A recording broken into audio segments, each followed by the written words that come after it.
This is a great honor for every fan of the Dallas Cowboys. I'm honored to be in the NFL.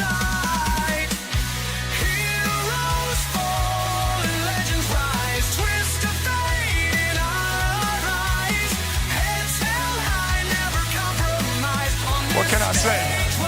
Mamba out.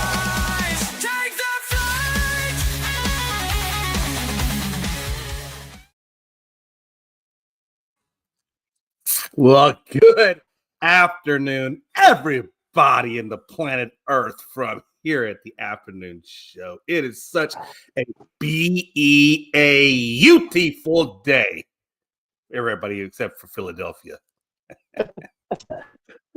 What a time to be alive. It's your boy J McLovin along with Tony Gonzalez. How you doing, Tony? Yeah, doing really good. Yeah, it's bad for Philadelphia. Hell, they lost. Not only did they lose the baseball game, the football game, they lost their hockey opener too. So it was a really bad day for Philadelphia.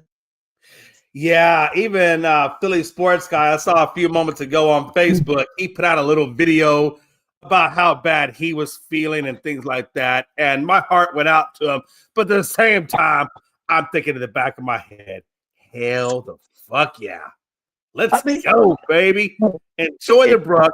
The couch is warm. I've been saving it for you. I gotta tell you, it's been really, really good so far. Tony, before we get into all that we got to get into, I just wanted to say this, that the couch is looking good. So far, I got Philly Sports Guy on the couch. I got Frankie on the couch. I'm working on getting Jonathan Mathis on the couch. And I'm also working on getting Bo Crouch on the couch. So what does that mean? What am I saying? I am really hoping for a Toronto and Brewers and/or Cubs. I'll take Cubs. I don't mind a stack guys not on the couch. Brewers, Cubs, either way. Yeah. Time to be alive. Couch is looking good, Tony. Couch is looking good. Yeah, you can't feel bad for Philly sports. I mean, Philadelphia's had a lot of success. So you can't feel bad. Now if you're gonna feel bad for me, you should feel bad for me and Chris. I mean, what success has Cincinnati had? Oh, that's true. That's true. First of all, that was not me feeling really bad. That was just my politically correct response. You gotta get politically correct responses around here. Otherwise, people get pissed. But yes, I also forgot Gonzo and Tony and Austin. Pretty much everybody, the Gonzalez that ends in an S and not a Z is on my couch. Okay, that's true. And the other thing is that, you brought up Sports Judge. Yesterday, the game's tied 1-1, and he's going crazy that his team effing sucks. Shut up! You just won a World Series. Your team spends more money than any other team in baseball, which is fine because there's nothing illegal against that. That don't bother. But I don't want to hear you bitch about your team. And he said, "There's no way that this game should be close. It's baseball. I mean, just because you spend the most money, just because you got great players on a team, don't mean that they're going to perform every single day. Like Chris has said many times, you're considered a hero if you bat 300. If you're successful 30% of the time, you're considered a hero of baseball. Think about that. 30% of the time. Yeah. So I mean, to me, baseball. I've always said I think baseball is the toughest sport to play. I mean, out of football and basketball, I don't know about track and field and things like that, but out of those main sports, I think baseball is the hardest one to do. I mean, if you look at it from a physical standpoint, hockey, football, those are your sports, right? Maybe a little bit of basketball. Well, I should say basketball when it was in the Bill Laimbeer days, back when it was still physical, right? Those are some physically tough, type games. Baseball, not that baseball's not physically tough, because if I took a 95-mile-an-hour fastball to the rib cage, Jay gonna go down like a sack of potatoes. Yeah. But I think what you're talking about and what you're referencing is the technical aspect of baseball and how technically difficult it is. Because I mean, you don't know if it's a slider, curve. You don't know where that ball's going to end up. That ball takes a 6-inch dip, and you're not expecting that. So it's hard. It is. It's damn hard. You can be a great athlete. You could be one of the greatest athletes in the world. Can't play baseball. I look at baseball as like chess. You know, there's a lot of strategy. And I also look at soccer as kind of like chess, and even hockey to a certain level is like chess. There's all these strategic moves and the way you position players. And it's a lot of strategy involved in those sports. Not that there's not in football, because there is in football, but baseball, bunting, shifting, all the strategical things you try to do. I mean, it's incredibly, like I said, it's built for failure. Yeah, you know? definitely. Well, let's jump into the baseball. Let's jump into the Dodgers Philadelphia first. Dodgers wins the series. They're moving on to the National League championship. They're waiting on the Cubs or Milwaukee. That'll be decided on Saturday, but that game will be. But they went 2-1. Jay, do you feel bad for that Philadelphia pitcher? The ball's hit back to him. He panics. He had an easy play at first base, had plenty of time. He don't even look that way. He's thinking about that run scoring, and he should have went to first. He panicked and he threw that ball away. And I'm not sure it was going to be a close play at home anyway. I know it was a force out, but it was going to be a lot closer than it would have been if he threw it first. But do you feel bad for that Philadelphia pitcher? Yeah, I do, because I know what it's like. You know, I mean, look, I feel bad for him personally, because I'm sure the city of Philadelphia is not an easy place to play. No. And when that man goes home, Philadelphians, they're going to have an issue with him. I'm sure he's going to get flack. I'm sure there's going to be memes. I'm sure there's going to be a lot of things he's going to have to deal with. If I'm him, I'm probably on my way to Puerto Rico or Cozumel or anywhere else other than Philadelphia. I am going to take a vacation because of that. And so, yeah, I feel bad for the ramifications that are going to come to him after all this is settled. But here's the thing. Everybody knows, man. If you know what your count is, you're 2 outs. Okay, you know that you don't have a chance in hell to get the guy at home. That dude was already in his slide by the time he even thought about throwing the ball. No, it was more like you're trained. If you got 2 outs, first base. First base, just get the quick, or whatever's closest to you, second, whatever the case is, toss or whatever. But first base should always be your first primary, because he had a lot more distance to go to first than that dude did to home plate. And if he'd been smart, if muscle memory would have taken over, he would have thrown that ball to first. That's why when I made that video, I said Pags. I said Pags was watching that game. He probably said, "Laces out, Dan." There's just certain things Everybody knows you put the laces out when the field goes up. When you got 2 outs of baseball, what do? You throw it to first. Everybody knows that. It should be muscle memory, right? So and then when the guy did throw the ball, Tony, it looked like a 5-year-old throwing the baseball for the first time ever. This dude, it didn't even look like a throw in motion. It was some kind of weird toss thing he did that went about 5 feet that way, and the play was 4 feet this way. Yeah. You know what I mean? The ball wasn't even close to the damn glove. Yeah, it was. I will say it was an exciting game. I mean, we've had some good games so far. We've had a few blowouts, but we've had some real good games. Dodgers move on, Jay. Is anybody going to be able to handle the Dodgers in the National League? That's a good question. Let's go to Frankie, if you don't mind, for that. Frankie just joined the show. What's up, brother? I knew you'd be in here. That's a good question that Tony asked. What do you think about it? I think the Brewers can compete with them. I honestly think the Brewers can compete with them. Their offensive bats are I get that they just lost two straight to Chicago, but as I said before, it's kind of hard to beat the Cubs at Wrigley Field because when they're at home, they stand behind their fans. Mind you, Game 3, I did see the show yesterday, and Chris was right. Game 3, Chicago was literally doing everything they can to give that game to Milwaukee. But for some odd reason, Milwaukee said, no, let's make this interesting and let's get more money out of this. But I do think, it's going to go back. It's going to go back to Milwaukee. Milwaukee's going to end this. And then, it's going to be tough for the Dodgers to go up against Milwaukee, I think, in my opinion. Okay. Let me ask you this. Do you think this, let's say something happens. Cubs are on a roll now. They've won 2 in a row. And let's say they beat Milwaukee. Do you think because Cubs is a good team at home also, like the Dodgers, and Milwaukee's a good team at home. Do you think the Cubs would have a chance against the Dodgers? No. Okay.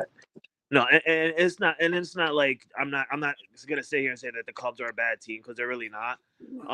I just think that they can't because they won't have home field advantage. The Dodgers will, and Yeah. and I think they're starting pitching. Starting pitching, not bullpen relief. Their starting pitching to me is a bit better than the Chicago Cubs starting pitching. Yeah. Yeah, because Milwaukee would have the home field against the Dodgers, so that would be an advantage. Definitely. Jay, what do you think? Is there anybody going to be able to handle the Dodgers? Yeah, at this point, I don't think the Cubs can do it. And I think a lot of it has to do with the home field, right? I mean, we really like that home field. And that's just a few things that are out there. I think Milwaukee, and I think they're currently doing that now. They're kind of fumbled it last night because they allowed the Cubs to take care of that game for them. But if you can go back to the Brewers that was on that 14-game, whatever it was, hitting streak, if you get that version of Milwaukee against them, then yeah, absolutely. I think the Brewers can handle LA. And I don't think LA, even without, I don't think LA is a shoo-in. I think this is going to be a dogfight. It's got to be the Brewers. It can't be the Cubs. The Cubs don't have enough grit, I don't think, to take on this Dodgers team. But I think Milwaukee does. I really do. I think this Milwaukee team can handle them. And that's the one that's really kind of what I'm thinking. I actually picked, who did I pick? I picked the Brewers and Detroit as the World Series. So I got to, like I was telling you earlier, I got to stick with that formulation. I think it's going to be I still feel like it's going to be Brewers and Detroit. I just kind of wonder. I know Frankie put up a graphic in one of the pages or one of the chat groups, and it had Ohtani. I think what was it, Frankie? 1-19, something like that in postseason play. Yeah, I seen that too. I think it was one. You know what I'm talking about, and that Ohtani is the one I'm thinking. I'm looking it up right now. Hold on. Yep, that sounds wrong. But that's the thing, right? Ohtani, like for them guys, Ohtani's gonna have to stick up. I mean, he's gonna have to be, not that Betts and Freeman and things like that can't do it, but I definitely think Ohtani has to be a force in this championship round, or not championship round. In the National League Division Series against the Philadelphia Phillies, Ohtani was 1-for-19 with 10 strikeouts. Yeah. So let that sink in. And this is like one of your biggest guys. And so he's going to have to play. And I want to go back to what you said earlier about when we were talking about money and how that translates or doesn't translate into wins. Yeah, look at the Mets right now.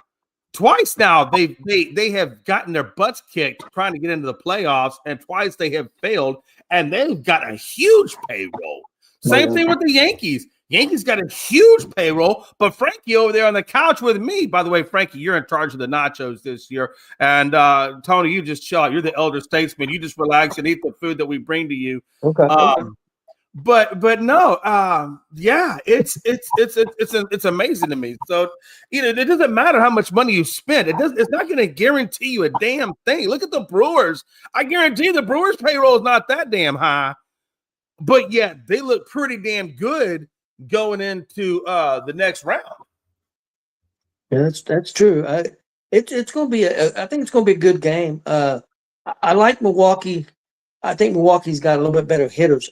I don't think the pitching has been super great so far. Not that it's been bad, but I don't think the starting pitching has been super great for Milwaukee so far. So that's going to have to step up if they get against the Dodgers a little bit.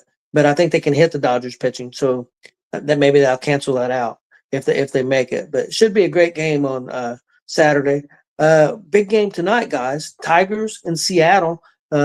Tigers has got Skubal going, and Seattle's got Kirby. Kirby's had a lot of success in the past in the playoffs. A lot of people think this is kind of a weird pick. I mean, you got Castillo, you got some other people, but I know they plan on all hands on deck, so I think you'll see Castillo tonight. I think it looks like to me it may be a bullpen game. Maybe Kirby goes 3 innings, and then Castillo 2 or 3 innings, and go from there. What it kind of sounds like to me.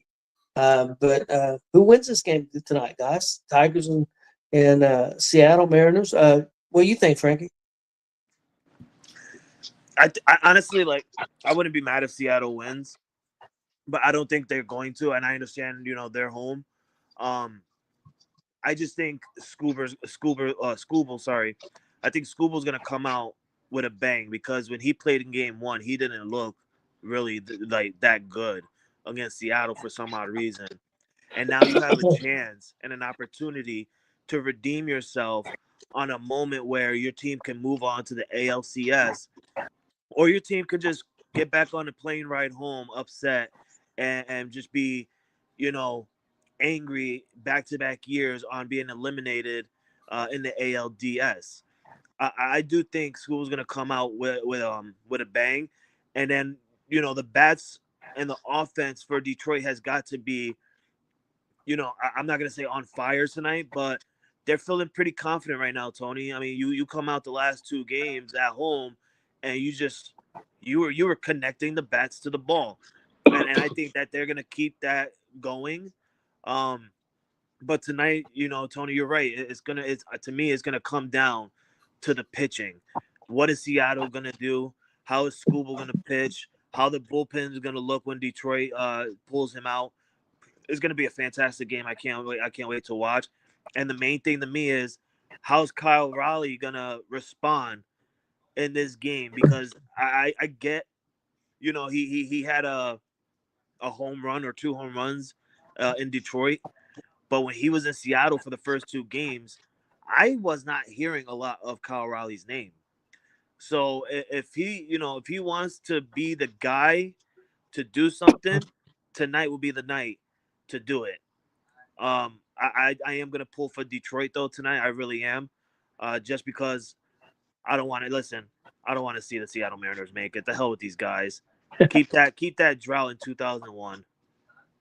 Yeah, I think the key is for the Tigers to not get behind, and I don't care if they get behind 1-0 or something like that. But if they get behind early 2 or 3-0, I think it'll be all Seattle then. So I think the game's got to stay close. It's not a big deal if Seattle gets a 1-run lead, but I think it's a big deal if Seattle was to jump out in the first 2 or 3 innings and have a 3-0 lead or something like that. So I think the Tigers.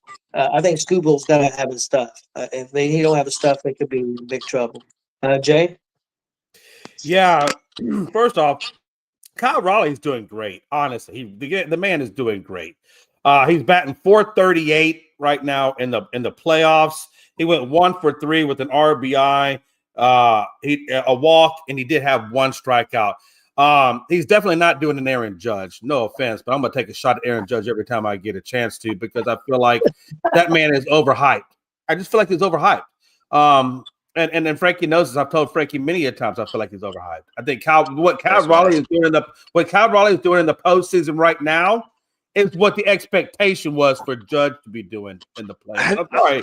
It just is what it is. I mean, it is what it is. You're on the couch. Relax, Killer. You're good. He'll be back next year. Hold on. I did not interrupt you. I did not interrupt you. No. Let me just say what I got to say. You're going to get to rebuttal. I'm going to give you the opportunity to rebuttal. You say whatever you got to say. Let me get out what I got to say. Then you say whatever.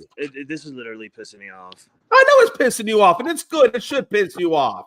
No, it pisses me off because I can tell you don't see what Aaron Judge is doing. He was fucking batting over 500, Jay. All right, he's on the couch. Kyle Raleigh's doing better? I don't think Aaron. Well, yeah. Do I think Kyle Raleigh's doing better? I do. Yeah, I do. But I also think the overall team is doing better. So I will give you that. I think the overall team is doing better. But I will tell you right now, if I'm Seattle, right, you cannot have the same performance as you did the previous game when y'all lost 9-3 and Miller was on the mound, because it wasn't Miller that lost the game. Now, Miller did give 2 runs. I don't want to take him off the hook. He gave up 2 runs, but that's not what killed Seattle. What killed Seattle, what they cannot let happen in tonight's game, is when that bullpen takes over. That bullpen gave up 7 runs. 7 runs was given up in that game by the bullpen. And that's the weakness I see in this Seattle team is the bullpen. Don't let Varsho come out there. Don't let Bazardo come out there, because them dudes are garbage, dog water garbage. So the pressure is absolutely on Kirby. More than anybody, I feel like it's on Kirby, because Kirby can't go just 4. Kirby has to go at least at a minimum of 6. maybe 7, so that way you don't have to worry about the bullpen. But yes, you're right, though, Frankie. If Cal Raleigh doesn't produce tonight on the biggest of stages, it is what it is. I just think like, and I apologize. I apologize. The fandom in me just came out and got upset. But it's just mind blowing to me that I can see the hate you have for Aaron Judge, and it's not, and I know for a fact it's full on hate, because if you're a baseball fan, you would know that Aaron Judge had better numbers than Kyle Raleigh did in the ALDS. He really did. Even in the whole playoff series from the wild card, Aaron Judge was batting over a 500, and he was doing everything on his own. It's not his fault that people around him wasn't doing anything, which is why you changed your narrative and said, as an overall team wise, that's why I had to like click that into your head for a minute, so that way you can change the narrative, because batting wise, Kyle Raleigh's nowhere near Aaron Judge right now in the playoffs. He really isn't. Now, I have one rebuttal to that. And the only reason I'm saying that is what you're saying isn't 100% true in terms of me having hate towards Judge. First of all, let me get it straight. I hate all the Yankees, just so you know. It ain't just Judge. I hate them all. I hate everything about New York. I love New York, but I hate New York. I love New York because I think it's a great city. It's probably one of the greatest cities around. That's what America is known for. They say, hey, where New York City is? Everybody knows New York City. So I do love them. I do love New York, but I hate the Yankees. I hate all your sports franchises. So let's get one thing clear. I hate them all, Frank. It ain't just Judge. I hate them all. That's but hold on. But I do want to go back, because there was something that I don't know if you didn't hear me say this. Maybe you weren't around when I said this, and if so, then it is what it is. But I have said on multiple times that I felt like Aaron Judge should be the MVP of the regular season. I have said that multiple times. I have said I have fought the Kyle Raleigh fight, right? The problem I have with is, and which is why I say what I say about Judge, because when it comes to postseason, the guy just is overhyped. He's overhyped because he's great in the regular season, but he's not great in the postseason. Now, Frankie, I am going to speak out the side of my mouth for a minute, because you are correct. This postseason, he has done much, much better. Much better. He has. I even told you, Frankie, this is the first postseason that I've seen Judge actually show up. I told you that. And I said, Frankie, this is the first step to him getting into those conversations, but he's not there yet. He still has to get the ring. They have to get all the way there. There's a lot of things he still needs to do. My problem with Judge is that I feel like he's overhyped. But I don't want you to think that I hate him so much, because I wasn't hating on him when I was saying that I felt like he should have been the season MVP. I surely wasn't hating on him when I said that. So don't get it completely all the way. I still hate Judge, but I don't hate him so much that I'm going to skew it either. Okay, that's all I want to say. I mean, I don't know how you can say that he's overhyped, because like I said, he was doing all he can in this playoff. It's not his fault. It's not in this one, yes. And you know what? I agreed with you, because when we were talking about this like last week or something, I even said to you that I'm excited, because this was actually the first time that I've seen Judge do really well in the playoffs compared to what he's done in the previous years. So like, I agree with you on that part. I'm not gonna argue on that. But it's kind of hard, because we got eliminated. It's kind of hard to try and tell someone that Aaron Judge isn't overhyped, because if you look at it, it's not Aaron Judge's fault on why we got eliminated. Where was the pitching that was so good with Max Fried, Carlos Rodon? Like, where was those good pitching? They're the ones that gave up a lot of runs against the I agree 100%. 100%. Where's the backup batting that was backing up Aaron Judge during the regular season? The Cody Bellingers, the Trent Grishams, the Ben Rices. Like, what happened to the bats? But then, because we got eliminated and Aaron Judge is the big name on the franchise, people want to look at Aaron Judge and be like, well, it's Aaron Judge. What the hell happened with Aaron Judge? And then you got you over here saying, well, I think he's overhyped. But understand this. I want to make sure we understand what I meant by that. I was talking about overhype coming into this playoff series, previous years. So this is the first, like I said, this is the first time I've actually seen Aaron Judge show up in the playoffs. So I meant overhype coming into this playoffs. You know what I'm saying? Man, all I know is Aaron Judge had a great freaking postseason. I wish I would have loved to see it go longer. Too bad pitching disappeared. Too bad the hittings disappeared. But at the end of the day, I know what Aaron Judge is going to do, and I hope he comes back next year and do it again. Hey, Tony, since we're already talking about getting ready to get off this Yankees topic, is it okay since we're already talking about Yankees that we talk about Cody Bellinger real quick and just it ties in? Yeah, go ahead.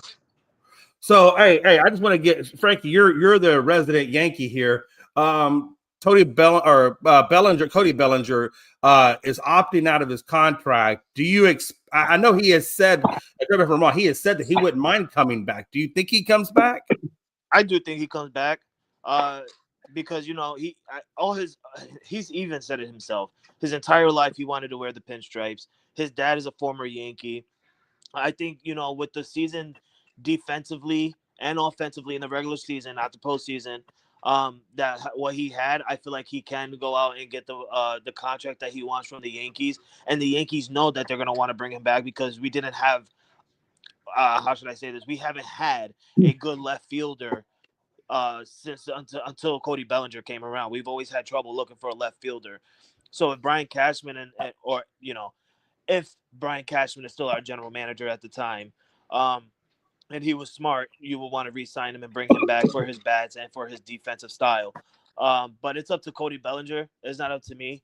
It's not up to the Yankees. It's totally up to him and his agents.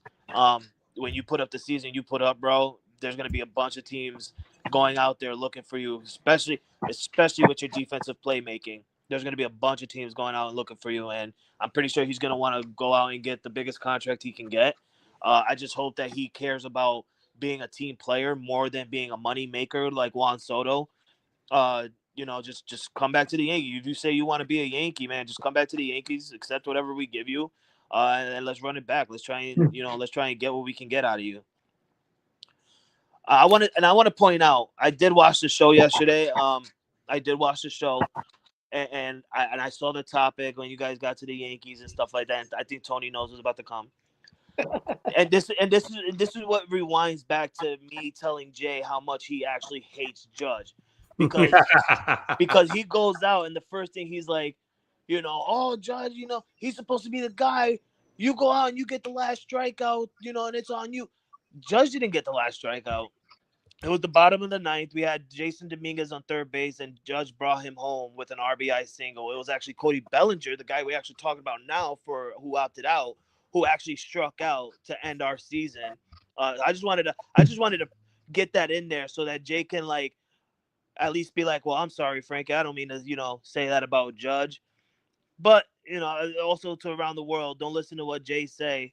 Wait for an actual Yankee fan to come in here so they can let you know the actual truth, not an Astros fan who hates the Yankees and just hates Aaron Judge. Not that I hate Aaron Judge, but yeah. You just said you hate Aaron Judge. I don't hate Aaron Judge as a person. I just hate Aaron Judge as a player. It's okay. Really, I don't even hate Aaron Judge. I just hate the Yankees, and he's affiliated. As soon as Aaron Judge leaves the Yankees, let's say he goes to the Mariners, I'll like Aaron Judge again. You don't like Aaron Judge if he goes to the Mariners? Your rival? I just don't like the Yankees. Yeah, I wouldn't want him on the Mariners. You have to see him all the damn time. No, we're gonna be all right. One man can't take us down. He's with the Yankees. We played the Yankees numerous times. Judge ain't never taken us down, so we're good. All right. Well, Jay, I know you wanted to talk about the Astros a little bit, so let's hit that, and then we'll go on to some football. Oh my God! Don't be asking me no question about the Astros. I'm gonna go on a rant. He already wanted to talk about the Astros, so I told him okay. I feel like the Yankees need to do what the Astros are doing, which is clearing house and management. We have, with the exception of, I think Espada is going to keep his job. Dana Brown's going to keep his job, which I feel like Dana Brown, I'm okay with keeping his job. Espada, I don't know. I have mixed feelings on Espada. I'm gonna give him another year under a healthy organization to see what he does before I make that decision. But for right now, Astros they're clearing house, man. The hitting coaches are gone. The conditioning coaches are gone. Everybody that's in a support role is pretty much gone. Pitching coaches, I think, are gone, which is fine. I'm okay with that because at the end of the day, we do need a change. Our bats were sluggish. We weren't hitting the ball like we should have been hitting the ball. There were a lot of times when we were very anemic on the offensive side of it. And there's a lot of times where we were anemic on the pitching side of it. So And we weren't having these issues last year. Now the injuries do play a big part, so I don't want to discount that. But at the same time, sometimes a change of direction is needed, and I think we needed a change of direction. So I'm looking forward to see what the Astros bring in terms of coaching staff. I'm curious to see what Jim Crane and Dana Brown do in terms of next year, in terms of who we put on the field, because we're gonna have a lot of infielders now on the team. We're gonna have a lot of outfielders on the team, and we're gonna have a lot of pitchers on the team.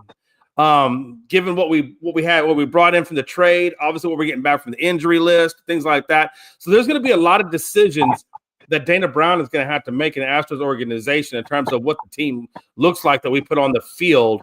But the one thing I am glad about is we have a plethora of talent to choose from to get that right combination and to have the right depth. So I think it was a much needed thing to happen. I think sometimes you need to clean house, start fresh, things like that. So yeah, I think it's a good decision. I'm looking forward to see what they do. And Frankie, I got to tell you, I know you love Booney. I know that's your boy. I know you don't really particularly care too much for Cashman, but I think the Yankees need to take a page out of Astros book on this one, and they need to do a house cleaning in their upper level management. Oh yeah, I totally agree. I don't know what to say. I mean, for me, it's like when you get my team to the World Series, and you can't go back there with a way better roster than what we had last year. I completely think we had a way better roster than we did last year, and you don't get back to the World Series. Hell, you don't even get back to the ALCS. It's that time where I gotta put my legs up, take my slippers off, and just say, your time is done, Boone. You had your moment. You had your years. You've been to the playoffs many times. You've been to the ALCS, never, didn't make it to the World Series. Then you finally make it to the World Series, and you got gentlemen swept by the Dodgers. And then the next year you go to the ALDS and you lose to your rival, the Blue Jays.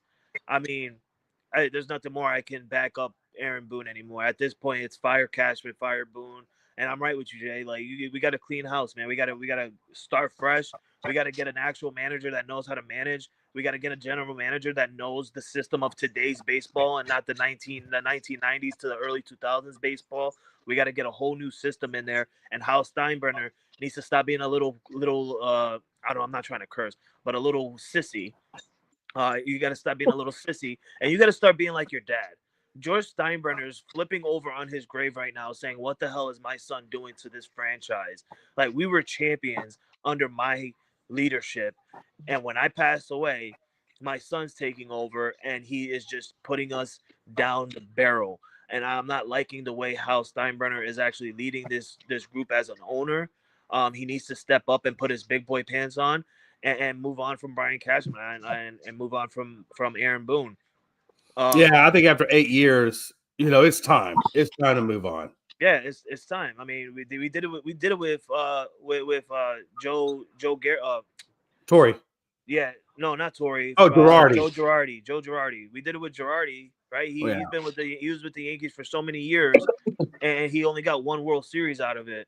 I get it. You got a World Series ring. Good job. Thanks. But after that, you didn't do nothing with us, and then we had to let you go after like 5-6 years of you being our manager after winning a World Series. And then we get Aaron Boone, who constantly goes to the playoffs, missed one playoffs in his tenure as manager of the Yankees. We made it to one World Series, didn't even win it, and you can't get there again. It's kind of tiring, to see this result, and it sucks as a Yankee fan to keep seeing this because we are a team that knows how to win championships. But for some odd reason, we're looking like a team that don't even know how to hire a manager to get us back to a championship. Yeah, I agree. Tony? Yeah, I agree about Cashman. I definitely, because I think they need to change how their team's built. I'm not sure about Boone. My only thing is he's had some success. Who would you replace him with? That's my only question. Who you gonna bring in to take his place? And then I might be on board. I mean, but who? I mean, who's out there? Who's out there that you would like to see him bring in, Frankie? That you think you got a legitimate shot to get? At this point, I'll take Bucci. Honestly, I really would. I would take him. He's a good leader. He's a good manager. I just want somebody who's not gonna have his ear open to everyone else. I don't want to have a manager that's looking over and say, "Hey, what's the statistics if we were to pull this batter and put this batter in? What's the statistics if we pull this pitcher this early to bring in another pitcher? Like, no, I want a manager that's going to sit there and say, hell no. Hell no. Max Fried is 76 pitches in. Max Fried 76 pitches in, and we're only in the 6th inning. You want to pull him? Hell no. We're gonna pull him when his arm is tired. The same shit with the last game with the Yankees. Why the hell? And I saw this yesterday, and Chris was actually right. I wish I was on the show to agree with Chris. Why the hell are you pulling Ryan McMahon, the one guy who tied the game with a home run, and you bring Ahmed Rosario in? If Ryan McMahon was in, that ball that got through Ahmed Rosario would have never gotten through Ryan McMahon. It would have never happened. And then the error wouldn't have happened with Chisholm. The 2 extra base runs wouldn't have never happened. It's just that's the remember when I told you, Frankie, that same question in game 1 when Cabarello got the start over McMahon? And I told you, I said, Frankie, why are you trading and bringing McMahon in here only to sit him on the damn bench? What sense does that make? It comes down to Aaron Boone opening his ears and listening to the other people around him for the statistics. Oh, Caballero has a good hitting number against this pitcher, so let's have him start over McMahon. Then we're down, and then you decide to put McMahon back in. That's dumb. It's mind blowing to me, and it's the same shit with Paul Goldschmidt. Excuse my language. It got me mad with Paul Goldschmidt. You didn't start him not one game in the ALDS. Instead, you started Ben Rice, which I'm okay with. It's cool. Ben Rice to me is a good player, defensively and offensively. He's a good player. But when you're going against the Toronto Blue Jays, your rival, you have to put your best defending players in. Paul Goldschmidt is a great defender player, and he's also a great hitter. These guys, the Toronto Blue Jays, were using a lot of lefty-handed pitchers. What's the one thing Paul Goldschmidt has been doing all year long, Boone? He's been hitting well against left-handed pitchers, yet you're freaking benching him for all 4 games. Then you decide, oh, well, we're down by like 2 runs. Let's go ahead and let's put him in. You think he's gonna have the freaking the mindset of, oh, I'm gonna go in there and I'm gonna get this base hit? No, he's ice cold. He's been sitting down for 7 freaking innings. That's why I felt like and Tony, that's what I'm trying to get at. Is like, I love Boone, and Jay knows that. I love Boone. That's why he said it. I don't want to see Boone go. He's a winning coach. He gets us to the playoffs. But when it comes to the playoffs and you keep listening to other people around you because of statistics, that's what gets me mad. It's because you're doing stupid shit like that. Stop doing stupid shit like that. Be the manager. You're the manager. You're not an assistant manager. You're not a freaking hitting coach. You're not a freaking statistic guy that's at the freaking tablet in front of you. No, you're the leader. You're the captain of this ship, right? It's you and it's Judge. You have to step up and be like, no, we're going to keep him in there. No, we're going to start this guy. Oh, well, no, I don't want to hear, oh, well, this is my team. This is my squad. I'm in charge of this. This is what we're going to run with. That's what you need. And that's what we see with many coaches that are so successful, right? Look at Dave Roberts. He doesn't listen to nobody around him. Look at the Astros when they had Dusty Baker, for example. Yeah. They wasn't doing stupid shit like that. Look at Bucci. He doesn't do stupid shit like that. Yeah. You gotta I think Bruce Bochy would be a great coach for your organization. Look, I mean, everywhere he's gone, he's gotten a World Series. He got a World Series with San Fran, got a World Series ring with Texas. It didn't take him long to turn Texas around.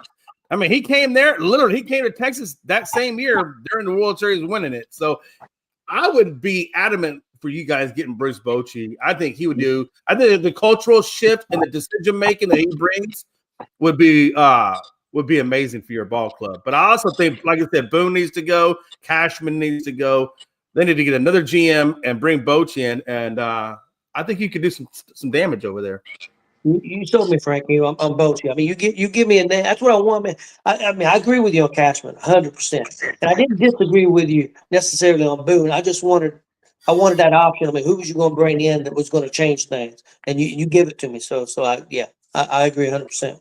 Yeah, anyone not named Terry Francona, I'm good.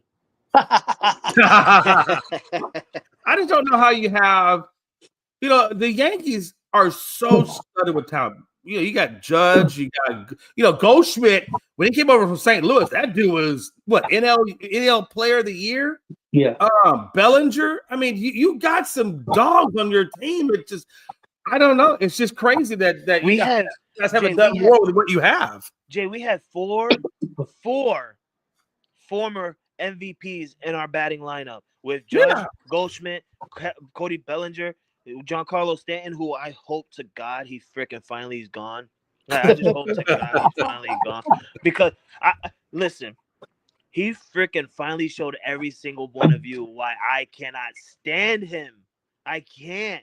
Last year you had a great October. This year you're freaking in the A. You're like, what? I don't know what the hell happened. He went to a nursing home. Like, I don't know what the hell happened with Giancarlo Stanton, but he disappeared. And I'm not surprised by it. This is why I don't celebrate when he gets hits. I don't celebrate when he hits home runs. I do celebrate because we get a run, but I don't celebrate because he hit the home run. It's got to run on our scoreboard. But Could you imagine though, Frankie? Think about this for a minute. And because you guys, not just you specifically, but you are one of the clubs that just has no problems in spending exorbitant amounts of money. And Tony, it goes back to what you were saying. Like, you just because you spend the money, it's not going to guarantee you a championship. And could you imagine a society where the Dodgers spend over $1 billion plus in delayed or deferred payments? What if they only get one championship out of that? $1 billion, and all you get is one championship. Could you imagine that? I think that would be funny. I think that'd be funny. Honestly, I mean, how crazy is that, right? They're $1 billion franchise, like selling, like giving out money like it's nothing, and they oh my God, if I'm the Phillies, I can't even know. Like, I can't picture how Philly sports guy is upset. Like, he's so mad that he quickly made videos to make himself feel better before people start ranting in his ears. Like, that's the type of guy he is. He goes on live and he's like, well, the season's over, guys. It was a bad ending, a bad result. But we'll get back into it. We gotta make mistakes. And no. Your guy made the one stupidest mistake in all of baseball, where he could have got that guy out before he could have got him out 2 minutes before he even reached that base. That's how long it was before he got to that base. And you decided to go to home plate. That's the most stupidest thing you could have ever done. Dude. I feel better now about my team being eliminated because we won't do some stupid shit like that. Hey, let me ask you a question. Do you think when he was walking down to the clubhouse, them dudes didn't close that door, lock his ass out, and make him stand in the hallway and think about what he did? I thought it was so funny. At first, he knew he threw that game away. He knew it was on him. He knew. Because as soon as he threw it, you see him bend down, putting his hands on his knees and stuff. He's like, "Fuck, man, why did I do that?" Yeah. Then you got your players coming up to you, tapping you on the back like it's okay. Your manager's coming up, trying to talk to you. Everybody's hugging you in the dugout. No, hell no. I looked over to my friend because we were watching that game yesterday, getting ready for the Giants and Eagles game, and I'm like, if I'm that manager, I ain't saying shit to him. Only thing I would say to him is get your fucking hiking shoes because you're walking back to Philly from LA. Ain't no way you hopping on that plane. I'm gonna tell you right now. And if I'm that dude's wife, I'm taking all the money out of the bank accounts. I'm going to another place, and you're gonna come home to an empty house, killer. I don't be around that. I don't think he'll be on the team next year. And I'm being serious. I'm serious. I do not think he'll be on the team next year. And if he is on the team, Tony, I guarantee you he'll be gone before trade deadline. Okay, guys, let's move on to some football. Last night, guys, a pretty interesting game. The New York Giants over Philadelphia, 34-17, which you have to consider a pretty big upset. The Giants had 366 yards of total offense, 172 yards rushing on what's supposed to be a good Philadelphia's defense. I think that was big. Philadelphia had 389 total yards, only 73 rushing, still not giving the Barkley the ball much. And they also had 2 turnovers, which was important in them losing that game. Jay, how surprised was you that the Giants put it on Philadelphia like this? Oh yeah, no, I was shocked. I mean, I was absolutely shocked. I mean, I knew Philadelphia was dealing with some issues, defensively, offensively. I know that coordinator, wasn't looking too good, but they were still holding their own for the most part. I mean, they But if you and like we talked about in the earlier show, and I guess after that, I would start thinking about it and start looking at more of the games previous to this one. Yeah. There's a lot of times when really, if you think about it, the Eagles are lucky they really are where they are. They could very easily be 1-4 instead of 4-2, whatever it is. I mean, 2-4 instead of 4-2. Because if you go back to the Rams game, just go back to the Rams game for a minute. I mean, if Boy doesn't get that block at the end and the other guy returns over a touchdown, that's a loss right there. You look at the Cowboys game. Cowboys had a lot of opportunities to win that game and didn't. So I consider that game a lucky. It was only a 1-possession win. And so when you look back at their track history, it's not like they had the best track history. They have not played well. They just played well enough to get the dub. But if you look at them when they played, who was the first one they lost to? Was it the Chargers, the first game they lost to? Denver. I apologize. The Broncos. So they lost to the Broncos, which I'm going to give them credit on that one because the Broncos are a good team. Which was 5 days ago. But when you look at this Giants, I didn't see that coming. I honestly did not see. I didn't think they were bad enough to get beat by the Giants. But why is Saquon Barkley only getting 10 damn carries? 10. Because he wasn't getting yards. He wasn't getting yards. Well, I think he averaged, if I remember right, Jeff, if you look up the statistics, I think he ended up averaging over 4 yards a carry. Yeah, he wasn't getting no yards. Yeah. But do you completely go? I mean, do you not give him the ball in the flat and see if he can create in the flat if you're not giving it up the middle? They were a winning team. They were a winning team last year because of their run game. I mean, that's what helped the offense go. And right now, the offensive line, I think, is the biggest problem because they can't get the running game going. And if they can get the running game going, Hurts is not good enough to beat teams. Not saying he's a bad quarterback, but he's not good enough to beat him by himself. He's got to have an advantage of running the football that opens up the passing for him, or he's not great. And Giants played great defense on him. Giants played a good game. I mean, you can't take anything away from him. How real, guys, do you think the Giants could be? They're taking steps. I mean, but again, they lost the game last week that you thought they should have won, and then they win this one. So. Do you think it's going to be? Do you think they're still going to be up and down because they got they got several rookies on this team? Do you think they're going to be up and down? And with Dart being the quarterback, you think they're going to be? Hey, they're going to beat some teams they maybe shouldn't beat, but they're going to lose some games that they shouldn't lose. Yeah. I would I was gonna wait till Jay go because he looked like he took a deep breath before. I thought he was about to go on a 5-minute rant. So go ahead, Jay. You took your deep breath. Go ahead. Yeah, because I didn't want to be rude or nothing. But I have so much to say about this. When I was watching this game, there were so many things that's going through my mind. I couldn't get my head straight. Number one, there are head coaches out there that can literally carry the team and do the job. The coordinators are there, but and they're doing their roles. But honestly, take for example, take a Dan Campbell. You take Aaron Glenn away, Ben Johnson away. That dude still can run that team, and he can still run it pretty well. I mean, he is, right? And then you get a guy like Sirianni, who's not a bad coach, but he needs help.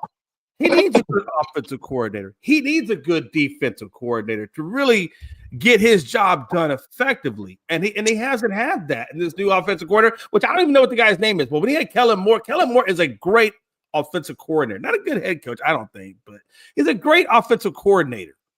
And again, Josh McDaniels, great offensive coordinators. These are the kind of guys you need to have at your helm. And he doesn't have that right now with Philly. And I think you're seeing it. And what's crazy to me is, when I look at like a guy like Jackson Dart, it's not that Jackson Dart is playing out of his mind because he's not. He's actually playing very game manager type. He's playing like a rookie should play. Like a rookie should play. I get it. That actually makes my point. The difference between Russell Wilson and Jackson Dart, and we said this earlier on the show, and I'm going to reiterate it here because I think it's very important. What makes Jackson Dart so good is he gets the buy-in of all the other teammates. He gets all their – look at Scatterbo. Scatterbo's another one. I mean, you put Scatterbo and you put Jackson Dart in the same lineup, and these dudes have what it takes to get the buy-in from the rest of the team. You see it. You see when Scatterbo's up in that press conference, ripping off of his shirt. Who's there next to him? Who's right next to him? Jackson Dart. Who's Ryan Fitzpatrick. You know, and Ryan Fitzpatrick. I mean, but my point is, he is getting the buy-in of the team. When Russ was out there, they didn't believe in that dude. They didn't want to play for Russ, but they want to play for Jackson, and it shows.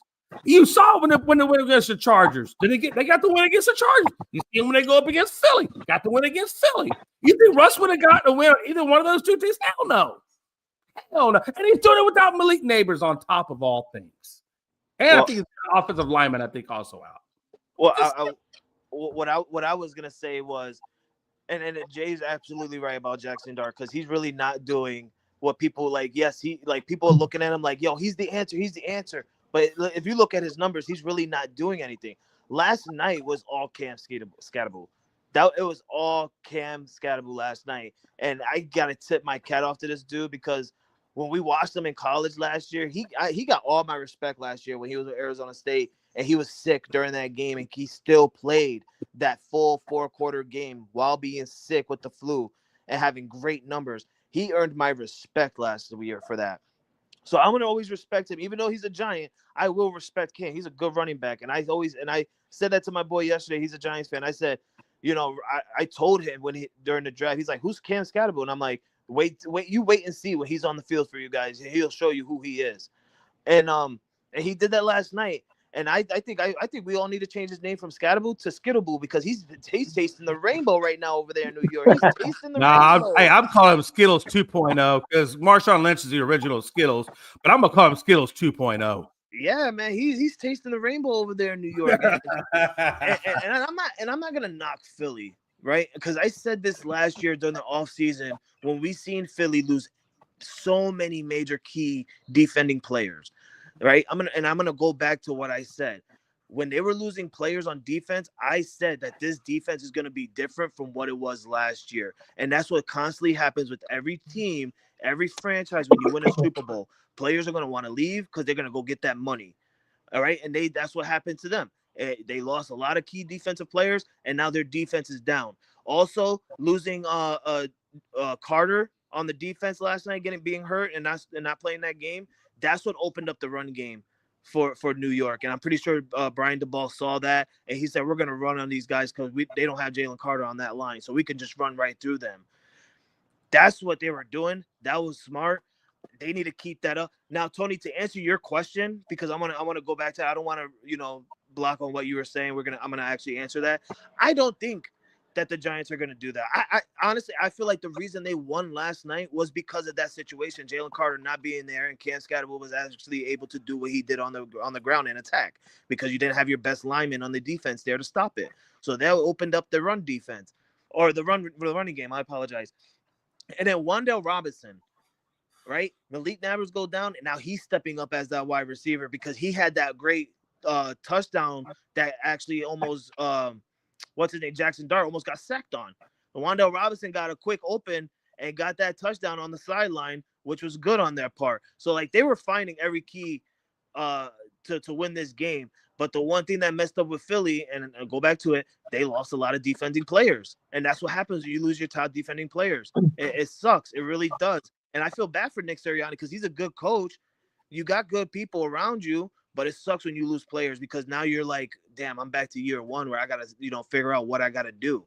And I feel like Philly's gonna knock it out. Like, I feel like Philly's gonna open their eyes and see what they can do to win more games. But for the Giants, I don't think they're gonna continue this. Like, this is let's keep the high hopes for them. Congratulations. Y'all beat the Chargers. Y'all knocked their undefeated season out. Y'all winning. Y'all beat the division rivals and the Philadelphia Eagles, who's actually in first place, now tied in second, I believe, 4-2 with Washington. It makes you closer, Jay. Makes you closer to first place now. So, I mean, that was a good part for the Giants.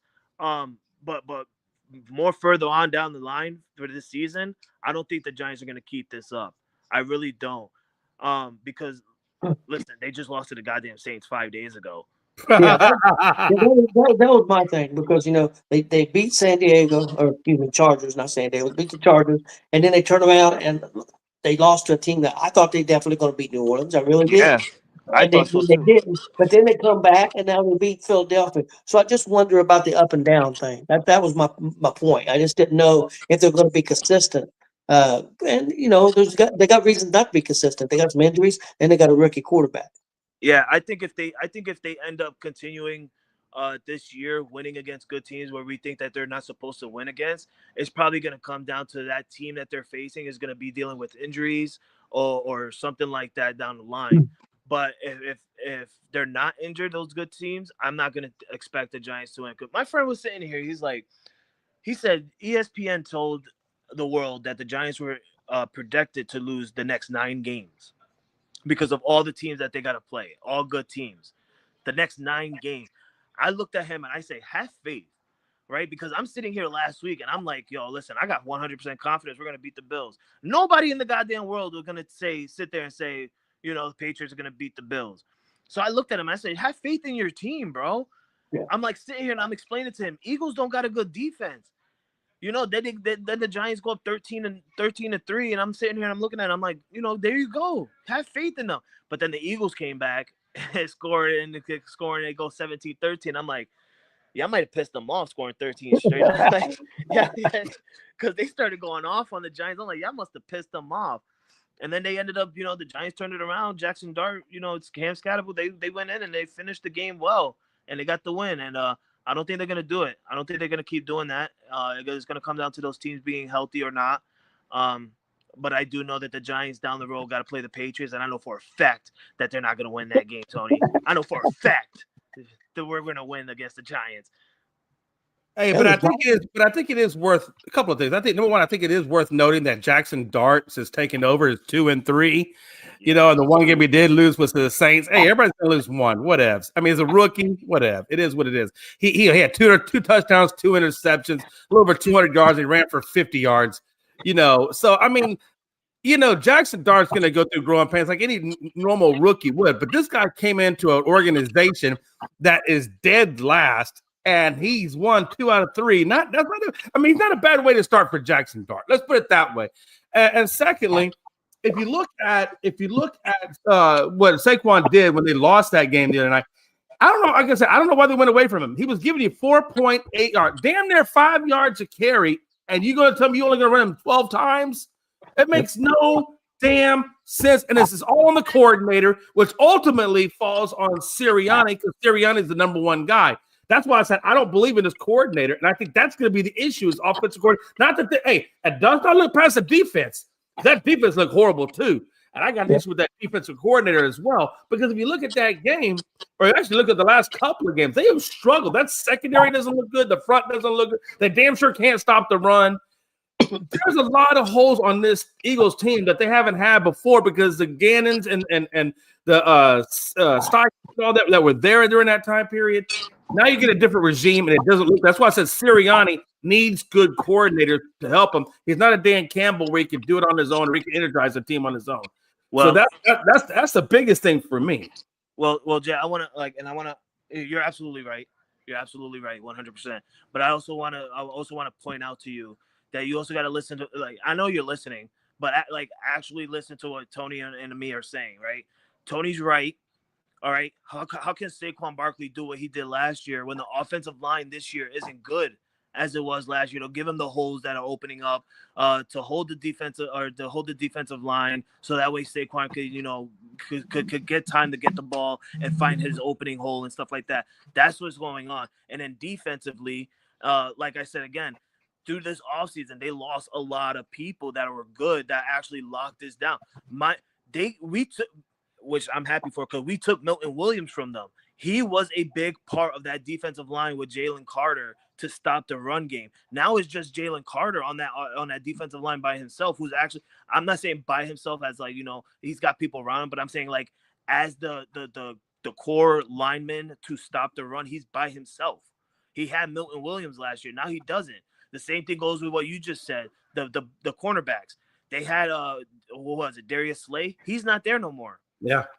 So and neither is Sweat. Their edge exactly. rush is not there. Yeah, they lost a lot of people. So I'm not gonna knock it all on Nick Sirianni to get good coordinators.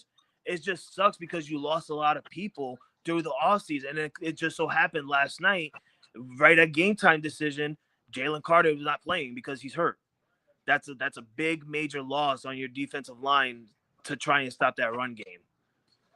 You got to. I got one more thing, one more point I want to bring up, and then we can do whatever I want to do. The one thing I did want to bring up is, it's not going to get any easier for Philadelphia as the Super Bowl champions. You know they get the hardest schedule, and if you look at their schedule, it's hard.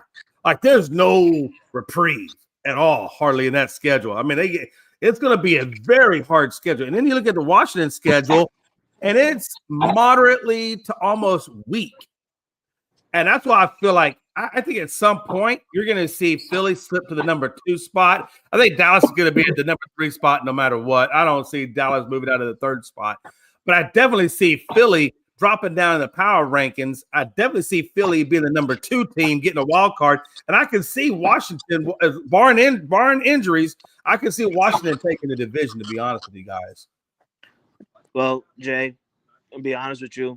My team is 6-time Super Bowl champs. Every time we won a Super Bowl, we had hard schedules. And you know what Tom Brady always did? Got back to the playoffs with a winning record. I don't give a damn about how sad they look right now. Hey, trust me. The hell is the Eagles? I don't care about their hard schedule. The hell with that. Step up. You're Super Bowl defending champions. I've been a little crybaby. Tom Brady. I don't think they can step up, though, Frankie. I think that's the damn problem. They can't. I don't think they can step up. Well, this also goes to mine. And Tony, I want to ask you this. And I know he had a good season last year and he won the Super Bowl, but is Jalen Hurts actually the true quarterback? Like, should he be the guy that runs the quarterback position for this team, or should because Jalen Hurts don't look good. He doesn't look so. The Eagles look so bad, Jay and Tony, that they had to do a tush push 4 straight consecutive plays just to get a touchdown. That thing looked like damn rugby. I'm like, are we scrumming out there? There's some scrums. Tony, is Jalen Hurts the guy? Only if they've got a great running game. I mean, Hurts is not people are going to get upset. He's not a great quarterback. He's average at best, in my opinion.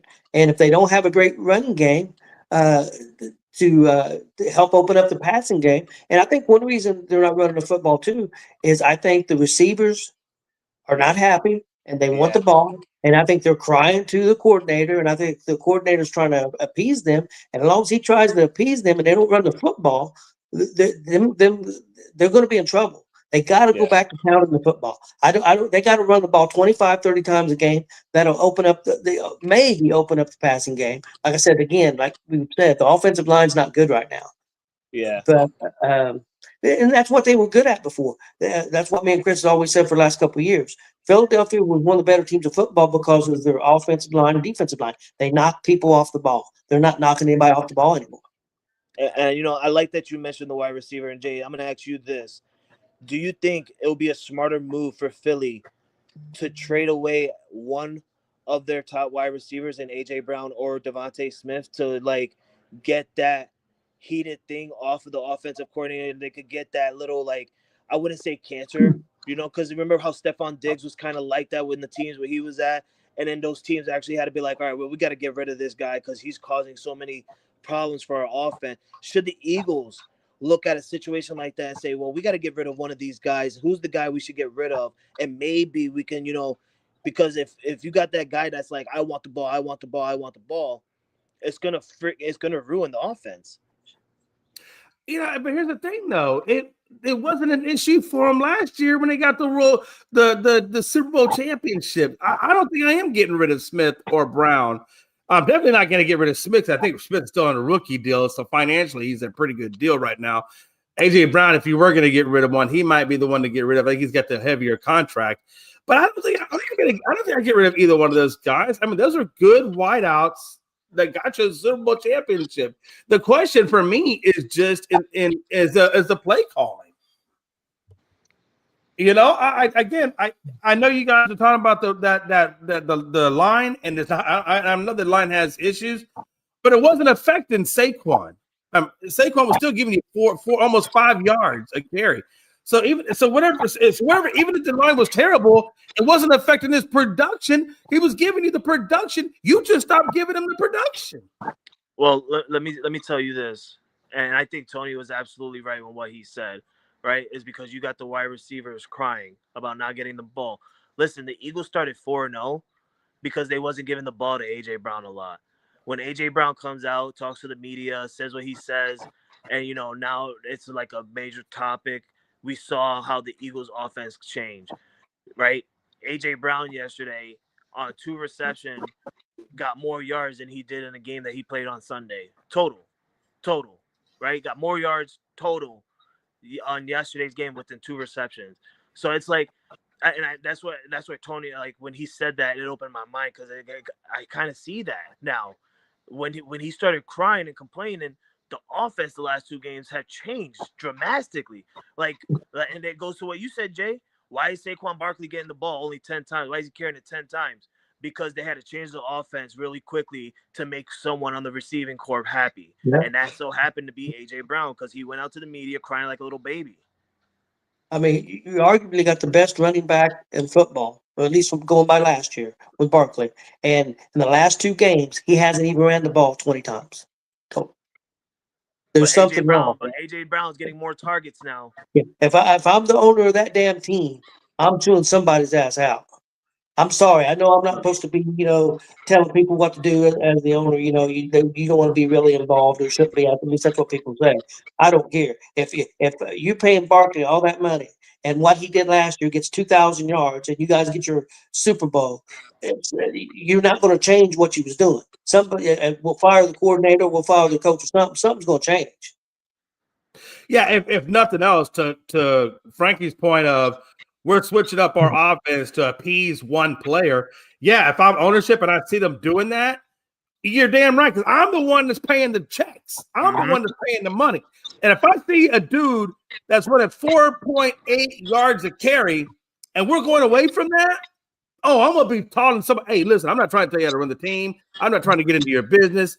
But it concerns me when I got a guy running 4.8 yards, damn near 5 yards a carry, and you're not running the ball. What are you doing? Can you just give me an explanation of why we're doing what we're doing? Because I don't quite understand this. And if I don't understand it, my fans probably don't understand it. And the fans don't probably understand it. They'll be talking about it on podcast tomorrow. So what are we doing? Listen, that's the conversation I'm having. I understand that owners and franchises look at it as we need the fans for revenue and for money and all of this stuff. But listen, there's many franchises out there in their time that had to make a dramatic move. For the Cowboys, for instance, right? They had to get rid of Michael Parsons because he wasn't happy. If A.J. Brown isn't happy, put on your big boy pants and tell him to look for another team. Send him to another team. Send him somewhere. That's what he did with Tennessee, and Tennessee stepped up and gave him to you guys, and you guys go ahead and give them the draft picks, right? Do it in return. I'm pretty sure any team out there will give you good draft picks for A.J. Brown. I understand that it's going to upset the fans, but at the end of the day, if you make a smart move in trading A.J. Brown and getting some draft capital out of it and building up for more championships to come in the future, the fans are going to be happy and look at it and look back and be like, well, damn, that move that we made for A.J. Brown worked out in our favor. I know it didn't work out in Tennessee's favor because Tennessee got some real weird ownerships and front office over there, but I'm pretty sure the Eagles can make do without A.J. Brown, honestly.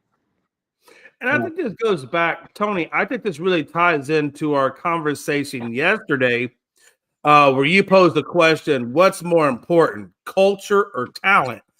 And I think this is one of those situations that fits that question that you asked of us yesterday.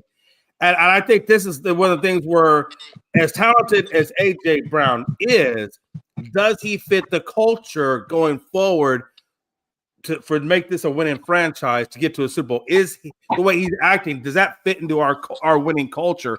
And I think the answer to that, I think we all know the answer to that is no. And I think if he doesn't fit your culture, then yeah, you got to go. Yeah, I mean, what guys? I'll ask both of you. What's the biggest reason Philadelphia won a Super Bowl last year? Saquon Barkley. Exactly. So why would you change anything? I mean, maybe they don't win a Super Bowl again, but if that formula worked last year, I'll be damned if I'm going to change it. I'm gonna live with it, and it don't work this year, then I might change it. But why would you go away from it? That makes absolutely no sense. I mean, they won't go away from the tush push, right? If you're not going away from the tush push, why are you going away from the run game? That's I don't know. It's weird. I don't want. I'm not trying to be super mean. It's just weird. It's dumb. Like Buffalo, right? And I want to reiterate to the culture talent thing because I wasn't here yesterday and I heard about it and it was actually a good topic. I wish I was here for it. Buffalo thought that Saquon Diggs was the talent guy to do something for them. He did what A.J. Brown is doing now. And what did the Bills do? They got rid of Stephon Diggs. And I'm not saying that the Bills look bad because the Bills started 4-0 without Stephon Diggs. Hell, they made it to the AFC Championship last year without Stephon Diggs. So, I mean, if the Bills can get rid of that guy that's not caring about the culture of the team and only caring about his own talent, you got to get rid of him. A.J. Brown is clearly caring about his own talent, not caring about the culture of the Eagles. Like, listen, yeah, I want the ball. I'm A.J. Brown. But realistically, A.J. Brown, what the hell did you do last year in the Super Bowl? Like, what did you do to get yourself a ring? You're happy because you got a ring. Congratulations. That's cool. That's happy. You got a ring because Saquon Barkley in the offense was running, not passing. You know what I'm doing, Frankie? You know what I'm doing? If I'm the Eagles, I'm calling up Cincinnati and saying, hey, look, I'll make a trade for you. I'll give you A.J. Brown. You give me T. Higgins. I think the pay will work itself out. And let's get this ball rolling. Because last time I checked, T. Higgins, he's a pretty good team player, and he definitely has wide receiver one capabilities. And I think that would be a good move for the Eagles, to be honest with you.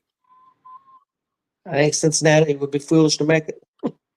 Oh, they're foolish to make it, but they're foolish to not have an offensive line too. I mean, you're probably right. If they did it. Okay, guys, let's do some NFL picks. We got some picks to get to. We got a 9:30 game on Sunday. Denver against the Jets. It's in England or somewhere. I know it's overseas. I really don't know where. Okay, in London. I'm going to go with Denver. I think the Jets are.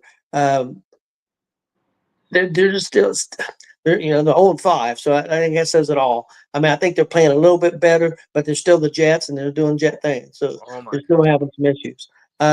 So I think Denver wins this one. Frankie? Tony, you and Jay are so weird. They're like, I see the Jets making some type of difference. I don't see no goddamn difference. No, the only reason I said that was because Fields is not playing that bad. I mean, if you look at his numbers, he's not playing bad, but they're still the Jets. I mean, yeah, but you know what, Tony? They had Aaron Rodgers last year, whose numbers wasn't looking bad. The Jets, which is why you're right. The Jets will always be the Jets. But yeah. I still don't see no difference this year in the Jets than I did last year. Besides them being 0-5 and not still having any turnovers to take away or whatever. I don't know. I laugh at the Jets. I absolutely can't stand the Jets. I despise the Jets. I hate the Jets. I wish they wasn't in my division. I wish they wasn't even an NFL team. They should go be a team in the CFL if they wanted to. They shouldn't be in the NFL. But it is just my thought. I'm going with Denver on this one. Obviously, I'm going for a blowout. Bo Nix, I hope you go off. I'm gonna wake up early just to see Denver smoke the Jets. How dare you think you could go to London and get a win? I hope there's London people there not wearing no Jet fans. Hey Jay. Yeah, it's like I was telling you yesterday. People don't believe that change is happening unless you see wins in the column, and I understand that. I understand that rationale. But if you really go back and look at this team and look at what they're doing and look at the way in which the games are played and how close the narrow of margin was, you're going to know that this ain't the same Jets team, right? I mean, they're playing some hard teams, losing by one possession. I think out of the 6 games that they played, 2 of the games they legitimately lost, and the other 4 they lost by 1 possession, and in some cases they lost by 2 points. This is not the same Jets team. They have a long way to go. They really do. This team has a long way to go. But you can see that the culture is changing, that Aaron Glenn is changing that culture. But it takes a long time when you get a team that's had such a losing history for so long. It takes a long time to change the narrative in people's minds that they are actually changing because they're so used. Like Frankie said, they're the Jets. They're doing Jet-like things. But I think the Jet-like things is changing into other things. It just takes a little bit of time to see it fully manifest. Yeah, it's going to change so well that they're going to go winless this year just to go 1 win next year. Well, I'm always on a 3 to 4 year window on a coach. When you bring in a coach, I get 3 to 4 years because he has to have a few drafts to get his players in there and train and develop and get free. There's a lot that has to go on to take a franchise from the bottom of the barrel to winning and in the playoffs, right? It takes a lot to happen. So I'm giving Glenn a 3 to 4 year window to see what he does. And I think in year one, you're starting to see the change. And I want to see where he's at in year 2, year 3. I don't think Justin Fields is the answer. I think he's going to have to find another quarterback. I think we all kind of agree with that. That might be his first thing. I don't know if he inherited, was he there when they brought in Fields, or did he get there after Fields had already gotten on the team? He was there. They just got Fields this year. Okay, so that was part of his. Okay. Yeah, I guess to answer your question on this game, yeah, it's going to be the Broncos. The Broncos are going to get the win tonight or Sunday. But I'm just saying, don't overlook the Jets, man. I know they're doing Jet-like things, or that was their history, but give them some time. I think you're going to see them change. Okay. Next up, Seattle at Jacksonville. Guys, I know Jacksonville's playing real good, but I think Seattle's playing good football. And I'm going to pick Seattle over Jacksonville. Jay? Yeah, this is always a hard game for me because I know how well Jacksonville is playing and how Cohen has got them to buy in. He said 70 to damn. So I don't think it's going to be that bad, but I get your sarcasm. I hope you're right. I got Nick's a quarterback. I hope he scores 70. Yeah, I bet you do, Tony. But no, hey, on this one, I am going to roll Jacksonville's way. I'm really starting to believe in this team. And after the last one that they just came off of, I think it was against San Francisco. My mind is thinking clearly. The Chiefs. Or the Chiefs. I apologize. The Chiefs. But we also know that the Chiefs were kind of in a backspin a little bit. But still, I'm gonna ride with Jacksonville. I'm starting to get a little bit of belief that this team is going in that right direction. So I'm gonna roll with Jacksonville on this one. Okay, Frankie?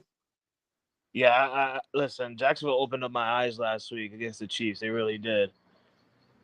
But Sam Darnold is balling out with Seattle right now. And I don't want to say anything bad about Jacksonville, but Sam Darnold having over 350 yards in like the last 2-3 weeks, that's showing me a lot. I think it's going to be a close game. I really do. I hope it's not a blowout because, like I said, Jacksonville's opening my eyes to looking at them differently. They're 4-1. They're 4-1 for a reason. And especially coming off a win against the Kansas City Chiefs, that it's kind of like, their Super Bowl right there. But I think I don't want to say that their hypes are too high because of that one win against Kansas City. I'm going to say Seattle wins because of how well Sam Darnold's playing as a veteran quarterback. Not saying Trevor Lawrence isn't a veteran. He's been in there for about 3-4 years now, maybe 5, I think, because he was with Mac Jones the year. So this is 5 or 6 years now in the league. So he's not a full veteran yet, like Sam Darnold, who's close to 10 years now in the league. I just like the way Sam Darnold has been playing since he left the Jets. Give me Seattle in this one. Okay. Next up, guys, we got Chargers at Miami. Chargers not playing well. Of course, Miami's not played well most of the year. I think the Chargers are going to get fixed in this game. Main reason is because they're playing Miami. So I'm gonna take the Chargers.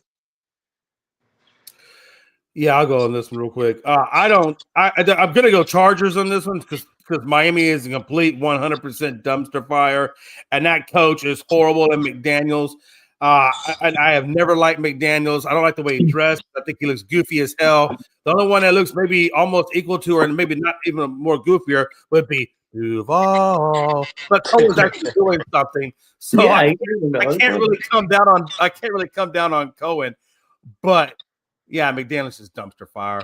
So yeah, give me the Chargers. I will say this though: the Chargers are not going anywhere this year, only because of the fact that and maybe it depends on how bad or how they fare without having Amari and Hampton. But without having that good run game, I just see a long, hard road until he get him back. But they'll beat the Dolphins. The Dolphins are just so bad that it doesn't matter that they don't have a run game because everything else will be compensated.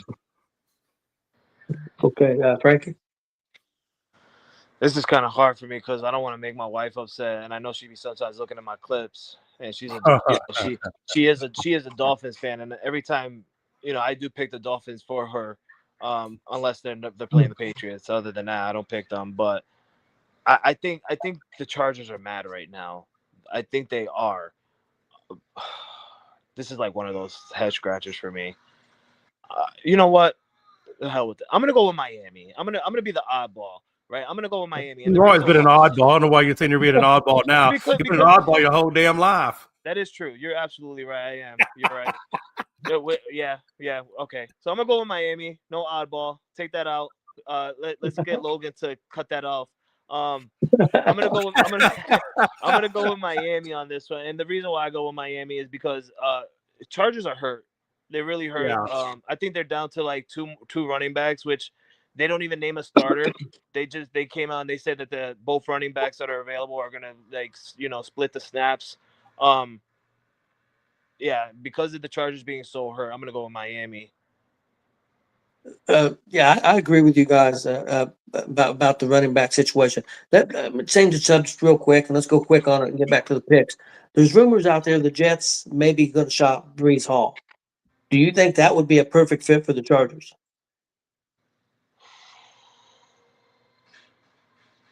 I mean, the man can run for I sure.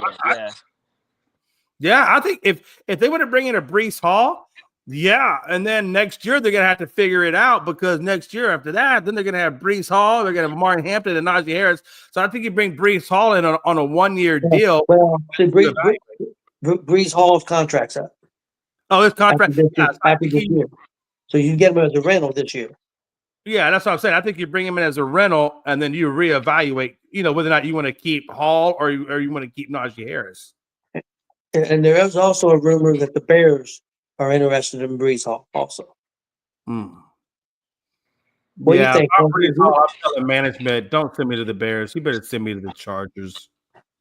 What would be a good fit for Brees Hall if he moved? I would definitely go to the Chargers, honestly. I really would. And there's no knock to the Chicago Bears. I just, like Jay said, I wouldn't want to go to Chicago. I really wouldn't. For one, it's cold. I'm pretty sure he'll want to go to Chargers and play in a warm weather state. I would like to go. If it was me and I was Brees Hall, I'm going to the Chargers. Okay, guys. Next, pick up the Rams at Baltimore. I'll make it quick. The Rams. Baltimore is in big trouble right now. I'm gonna ease it. No Lamar Jackson, Cooper Rush. They don't use Derrick Henry all that much. Yeah, I'm gonna go the other way. Yeah, I'm going Rams. I'm not even gonna no explanation. I'm going Rams. Yeah, I'm going Rams. Next up, Arizona at the Indianapolis Colts, and I will be at that game. Going with the Colts. Of course, Tony would go to one of the weak games. You can't go. I'm going because it's my grandson's team. We're taking him. Oh, well, boo-hoo. I'm going to get my grandson's team. I want to rub it in my grandson's Did he just face. Did he just play the grandfather card? Yeah, he did. Well, he did. Well, actually, we'll be honest. Actually, Chris is taking Austin for his birthday, and I got invited to go also. So that's just worse. It makes it worse. So a father's taking his son to see his team annihilate a shit team, and the grandfather's getting invited because they're gonna run it down the younglin's mouth. Hey, well, the problem is Arizona don't come to Indy very often, so you got to take advantage of it when you can. I'm hearing many excuses coming out of your mouth right now, Tony. Hey, I want to go a game we're going to win. Shit, I hope. Now, I'll say that we'll get our ass kicked. I want to hear you one day come on and be like, the Chargers are the Colts are playing the Detroit Lions, and I'm going to that game. I can't wait. We're gonna smack. You won't go. You don't want to see see the Colts get annihilated by Detroit. I got to see them annihilated before. I used to have season tickets many years ago when the tickets weren't so expensive. Hey, I'll tell you. Hey, come Monday, Jay gonna be a granddaddy, so I'm gonna be able to use the grandpa card too. I can't wait. I got all kinds of grandpa cards I want to use. Jay, shut up. I'm pretty sure you are a grandfather already. I'm pretty sure you had some kid 30 years ago overseas when you were in the military. You gonna say his name is Chung Young or something like that? Sean Young. Hey, listen. So far, you know how much child support I have managed to evade. Chung Young McLovin. For all intents and purposes, my name is Bob. Oh, Bob shit. don't give a damn. Last name damn. Middle name giver. I see a dude over in Japan. My name's Chung Young McLovin. My friends call me Chung McLovin. Oh shit! Hey, and I'll tell you what, if I did have a kid when I was in Hong Kong, and I'm pretty sure I have a kid maybe in Hong Kong, it would not be unfathomable if his first name was Hung and his last name was McLovin. That would be Hung McLovin. That would be awesome. It's like, that's my boy. Listen, going back on topic, I'm going. Jay, you could go after. I'm going Colts over Arizona. Arizona's not good looking. They're unhealthy with James Carter out. I don't believe in Arizona now. They have no run game, and it's not because of Daniel Jones. You had me say it once, Tony, and you're only gonna get it out of me once because you said something really sexy to me. But because of the Colts being so well played with the talent around them, not because of the quarterback, with the talent around them, I believe that the Colts are going to win. Yeah, you're never going to get anything good out of me with Daniel Jones. I'm sorry, you're never going to get it out of me. Okay, let me ask you this: if the Colts were lucky enough to win a Super Bowl, would you have something good to say about Daniel Jones? Then? Hell no. Okay. No, that's just hate. Now you talk about hate. That's some hate. No, listen. That's some straight hate. It's not hate because I look at it as, and it's opposite to what you look at Aaron Judge, Jay. I look at it as it's not because of Daniel Jones, it's because of the talent around him. He didn't have the talent around him in New York. He has talent around him. And I don't want to knock him down because of his play style. I think, the way he's playing this year is absolutely amazing. We've seen it with many different quarterbacks around the league. When you move to a franchise that isn't suited for you and you go to a team that's well talented around you, then you have opportunities around you, you're really well. And I think that's the way Daniel Jones is playing right now. He's playing really well, but the only reason is he has talent around him, and that's what the Colts did, is they built the talent first and then got the quarterback after. I don't think Daniel Jones is something so special. I do think he will get you guys to the playoffs, but he did that with the Giants before, and he lost. And I think he's going to do that for you guys as well. And it's not because you guys are so bad. I don't believe in Daniel Jones much. But if he was to win a Super Bowl, hey, listen, last time I checked, there's other quarterbacks out there named Geno, named Sam Darnold, named Baker Mayfield, and the list can go on a few more times that have started out terrible and went into other franchises that had good coaching, good developmental teams, good players, and went on to have great careers. And Daniel Jones is just another example of that. So I mean, if you're gonna say about Daniel Jones, you gotta say it about all of them too, because they all went through that same hard period. I mean, look at Geno Smith right now. You got a great coach with Pete Carroll. You only got one win this year. Yeah, Geno's having a little. He's looking like the Jet Geno we know. Yeah, unfortunately, I can't dispute that, but I think you understand the point I'm trying to make with that. I understand. Real quick, I'll give my quick spin on this. Cardinals and are going to. Cardinals don't have James Conner. They don't have Trey Benson. They got some kind of backfield committee, with a bunch of backups. So I don't see Arizona getting the win against Colts. I think the Colts, like you said, have the complete team right now, barring injury. As long as they stay injury free, I think they will handle business against Arizona. And they're going to keep rolling. I don't think this is not the week that they're going to have that letdown. They are going to have some tougher teams ahead, but this one here, because there's no running game for Arizona, I think it makes them one-dimensional. And because it makes them one-dimensional and how well Daniel Jones is playing, and this team is ride that momentum wave, you got to go with Colts on this one. As a matter of fact, this is my suicide pick this week. Okay. So, yeah. Next up, guys, we have Dallas at Carolina. Jay, how you feel about Dallas against Carolina? No, I feel okay against Carolina. Yeah, I'm okay with that. Dallas will get the win. There's no doubt about that. This is one of the weeks I do feel good about. There's going to be a lot of games that the Cowboys are going to play this week that I'm going to absolutely cringe. But with the way Carolina has shown some brilliance. They have played some good games. but I don't think they're going to have enough in the tank, especially with Chupa Hubbard out now. Who's running the ball over there for them guys? It was your guy. Well, that's right, Dowdle, Rico Dowdle. Yeah, And so, he gonna try to put it on down. we had 200 yards, Tony, I think, last week. 200 yards, yeah. But here's the thing, though, guys. Dallas, in part of getting rid of Parsons, did bring in Clark, and Clark has been incredible at the run stop. And if you notice one thing about Dallas, we have not given up the big runs. We've been giving up the deep passes and things like that. But the one thing Dallas has done good this year is stop the run. So I do feel, and Dowdle knows us, but we also know Dowdle. You know, so I think one washes out the other, and if that's their only thing that they got, yeah, I think Dallas will get the win. Trust me, Dallas will get the win. But you know, I don't read too much into that win, right? Yeah, I'm gonna go with Dallas. I think the game may be close though. Carolina is playing a little bit better. The only thing that worries me with Dallas is giving up the deep pass sometimes. But I don't know if Young's the quarterback can put it on him or not. So I think Dallas gets the win. Yeah, Tony be getting me laughing so much every time.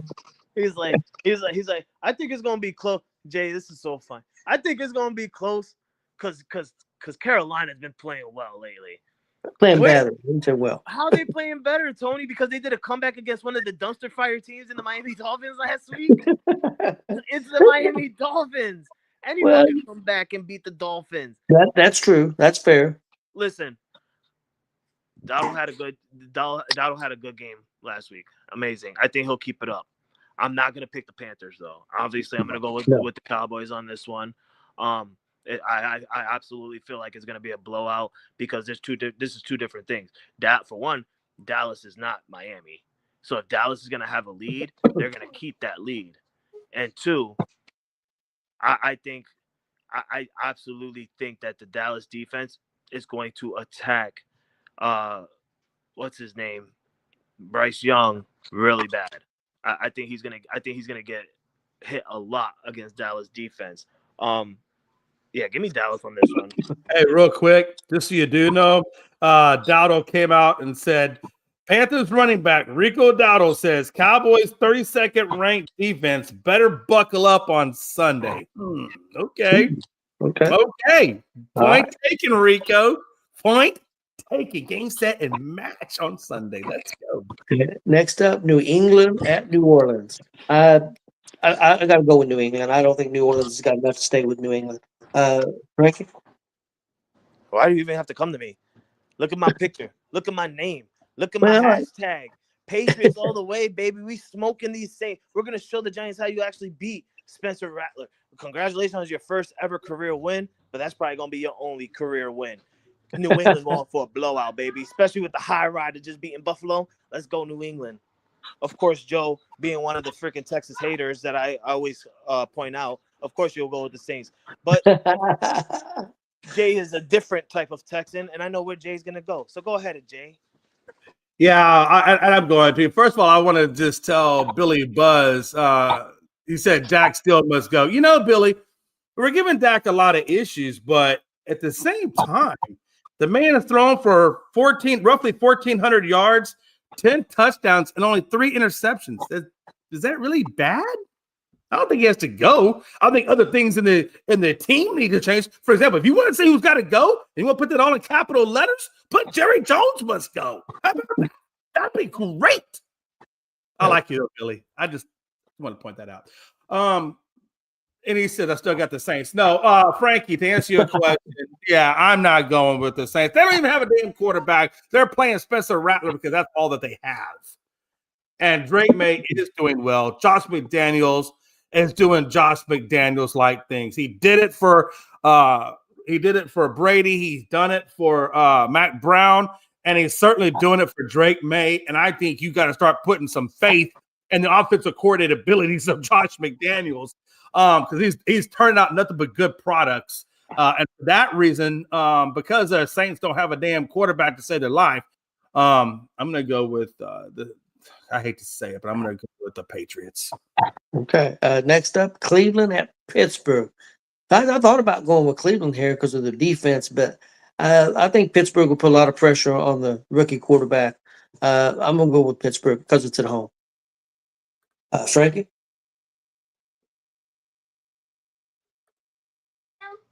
Jay, go ahead for a second. My daughter just got home. Go ahead. Yeah. Yeah. So who the Steelers playing this week, Tony? Cleveland at Oh, Pittsburgh. yeah. Wow. You know, the fact that Dylan Gabriel is at the helm now instead of what's his face? Flacco. Flacco. I like the way Dylan's playing this game. He's got great wide receivers, you know, in Chase Brown. Or is it Chase Brown? No, it's not Chase Brown. It's Jerry Jeudy and Jeudy.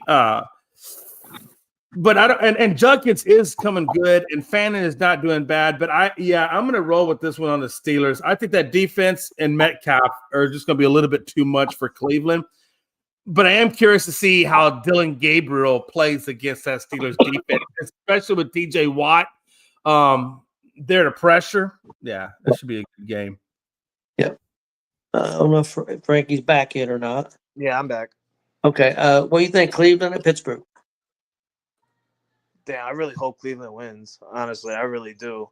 I like the way Dylan Gabriel played out in London. I forgot who they played. It was actually who the hell Carson Wentz plays for now? Vikings. Yeah, so they played well against the Vikings, but the hold on. I'm going Pittsburgh's, guys. I'm going Pittsburgh. Okay. I can't get my freaking topics out. Okay. Hey, Tony, real quick. What's the spread on Tony? I don't know. Hold on. No. What's the spread on Frankie getting his ass whooped by 4 of them daughters in that house? I got a feeling that the 2 twins, the youngest one and Avery, the oldest, whoop his ass. But anyway, continue. Okay. Next up is Tennessee at the Raiders. Oh man. Yeah. I'm gonna go with the Raiders. Yeah, I look. It's very hard to go for Tennessee after the press conference that Cam Ward gave about them. It really makes it hard to stand behind them. So because of that, and I just have no sensible confidence that Tennessee can do much. Matter of fact, the only team that I think that Tennessee has a good shot at beating would be probably the Jets. Yeah, so I'm gonna go opposite. Whoever that Tennessee's playing, give me the opposite one to win. Yeah. So Okay. yeah, so I'm gonna go Raiders. Matter of fact, I don't mind going Raiders, but I think Geno has a good day and bounces back a little bit. Okay, Frankie, Tennessee at the Raiders. Ooh. If Brock Bowers is playing, I'm gonna go with the Raiders. And I just want to because with this game, I don't want to just throw out a team because it's like, it's kind of like 2 shitty teams going up against each other, and you got to pick a win for one of them, but you really don't care who wins because it's 2 shitty teams. But because we're analysts and we're podcasters, we have to pick one. I'm gonna sit here and say, and I want you guys to understand how I'm saying it. If Brock Bowers is playing, I'm going with the Raiders. If Brock Bowers is injured, I'm gonna go with Tennessee on this one. I think Cam Ward is finally, getting into his own groove of being the quarterback for the Titans. I get, that they got a win finally. But because of how down the Raiders have been playing, I think Tennessee can win. But to me, it's going to be based on if Brock Bowers is playing or if he's not. Because if he's not playing, Geno Smith's going to have nobody to throw to. Jacoby Myers is still there, but I feel like Jacoby Myers' mind is like not there. You understand what I'm trying to say? Like, he's there physically, but in his mind, he's not there.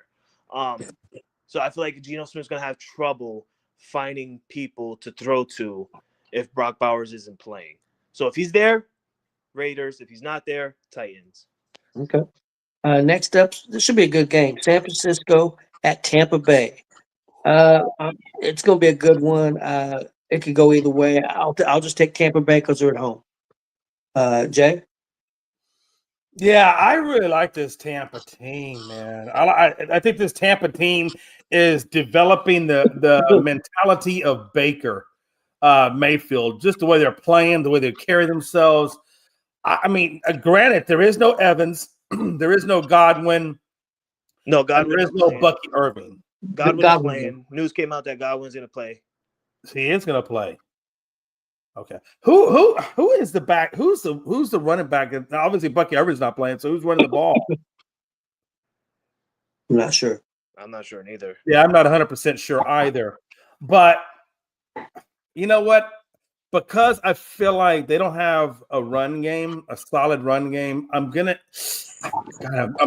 really torn on this because I really like the way Tampa's playing. But I think I'm gonna go San Francisco. I think they just have a little bit without that run game, that really takes a huge dynamic away from that offense. And so I think for that reason, I'm gonna go with 49ers. Frankie? I want to go 49ers because my bro Mac Jones, man. Brock Purdy's not playing. He's probably going to be sitting out this game again. But Mac Jones is not healthy as well. He's got a banged up shoulder. He got beat up last week. Like, you know, you're getting beat up when you see a quarterback taking his time getting up and he's like limping towards the sideline, but still looking like, you know, damn, like I'm getting smoked in this game. And he had to eat like 7 to 8 bananas. Okay, he had to eat 7 to 8 bananas, Mac Jones, just to keep his potassium up. So I don't know, man. I'm gonna go with Tampa Bay on this one, just because Baker Mayfield didn't have Bucky Irving, he didn't have Chris Godwin, and he didn't have Mike Evans last week, and he still got the win against the Seattle Seahawks. So compared to this week, with a less kind of talented roster than Seattle, I'm going to go with Tampa Bay with just how well Baker Mayfield is playing. Okay, guys. Next up, Cincinnati at Green Bay. Got a question for you guys. Do you guys know if Flacco's playing? He is. He Okay. already got announced that he is starting quarterback. I am picking Cincinnati for one reason. I want Cincinnati and Flacco to beat Green Bay so Flacco can be the first player in history to beat a team twice in 1 year for two different teams. So I'm going with Cincinnati and Flacco. And you know what would also be crazy, Tony, is not only will he be the first quarterback to do that, but he'll also be the first quarterback to do that with two different teams in the same division against the one team in a different conference. Yep. That's what's crazy. Like, you beat them when you were a Brown. Okay, now you went to a Bengals, a rival team, which is really odd to make a trade for. To a rival team. Listen, I'm all high waters with Joe Flacco. You give me the Bengals on this one, Tony. Give me the Bengals on this one. I understand. Listen, I understand Green Bay is good and stuff, and they got Michael Parsons and everything, and you know they got Jordan Love, but I think the veteran in Joe Flacco is going to show that Cincinnati can win some games for the rest of the year. Okay, Jay. Yeah, real quick. Excuse me. I know you guys. I want to go back to one previous game, just real quick. Godwin, as of 3 hours ago, and I'm getting this off of ESPN, so maybe they might be behind the times. But as of 3 hours ago, they had Godwin, and he's still listed as out. But you're saying now that he's been put in. Where did y'all hear that at? I didn't hear it. Adam Schefter. Adam Schefter put that out. If Adam Schefter put it out, then I'll take it. Yeah, I heard it from Adam Schefter. After the show, after the show, I'll screenshot the photo from X and I'll send it to you guys so you can see. Okay. All right. I just want to make sure because I was looking on here and 3 hours ago they had him ruled out. But if Adam Schefter said it, then maybe that came out after that report was released, which is why it's not updated, which makes sense. Okay. All right. But going on to the Packers and Bengals, I already told you. The Bengals. Wait a minute. Yeah, that's right. Flacco went from Cleveland to the Bengals. Okay. It's two Ohio teams. I always get this confused. Yeah, even still, Bengals, man, like I said, they don't have no offensive line. That dude, he's a statue. It's gonna be Packers, man. All right. Them Ferraris, they're gonna be sitting in the garage. T. Higgins, Chase, yeah, they ain't coming out. Okay. Last game, guys. Detroit at Kansas City Chiefs. I think it's a must-win for Kansas City, guys. They could go to 2-4, and I think that could be rough. Where the Denver's playing better. I'm going with Detroit. I think Detroit is playing really well right now. Other than that first game, which I don't know what the hell happened in that game, but Tony Rust. Okay, You got it on your knees. That's true. I'm going with Detroit. Yeah, I'm going Detroit. Listen, I don't care if Kansas City win or lose. All I care about is Xavier Worthy and Travis Kelce doing great numbers for me and putting it up for my fantasy. That's really all I care about. But give me Detroit. There's no way.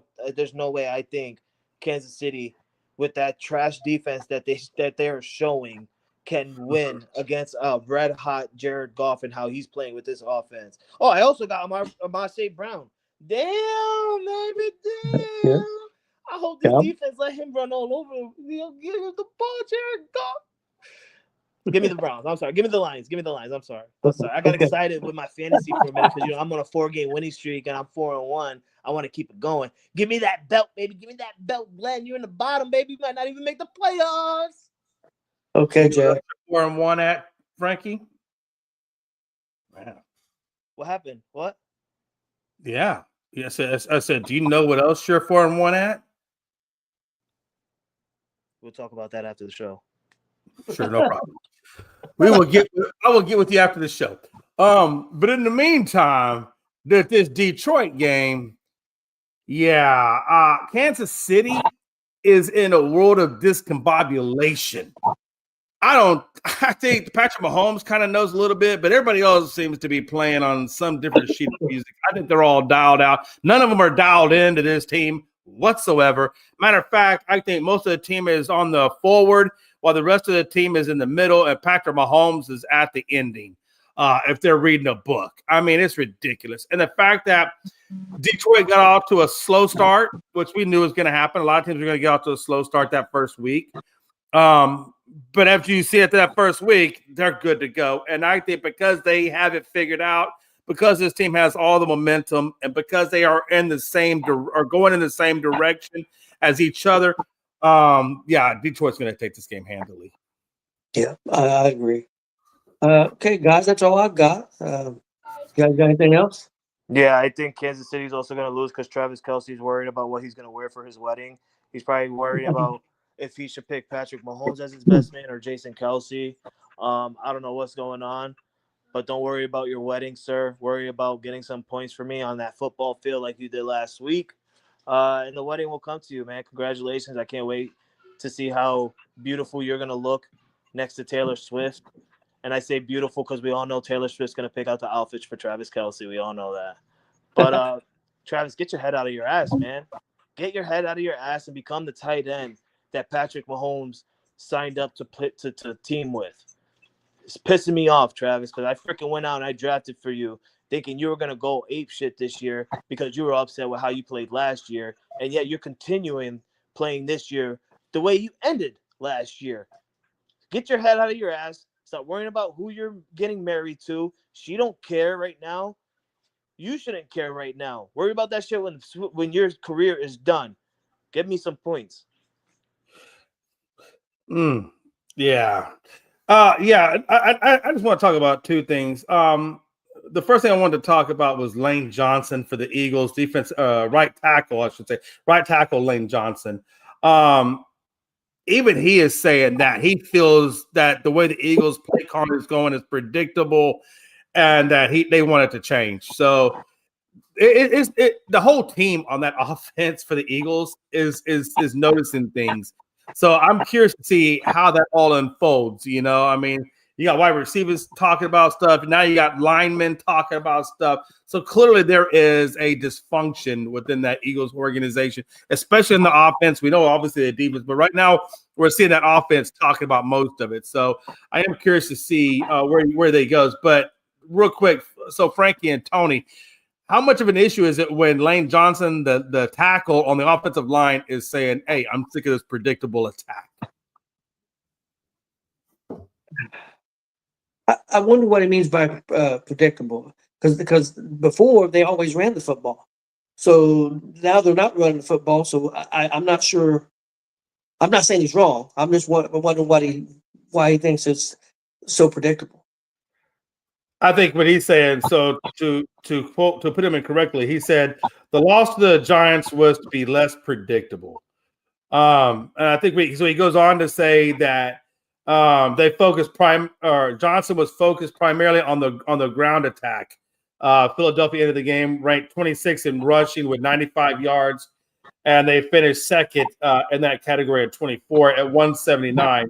So I think he's talking about just the play calling, the way they're calling their plays. I think kind of going back to what we were saying earlier, why aren't they running the ball more? It's ridiculous that he goes 12 carries at 4.8 yards a carry, and then you just stop running the ball.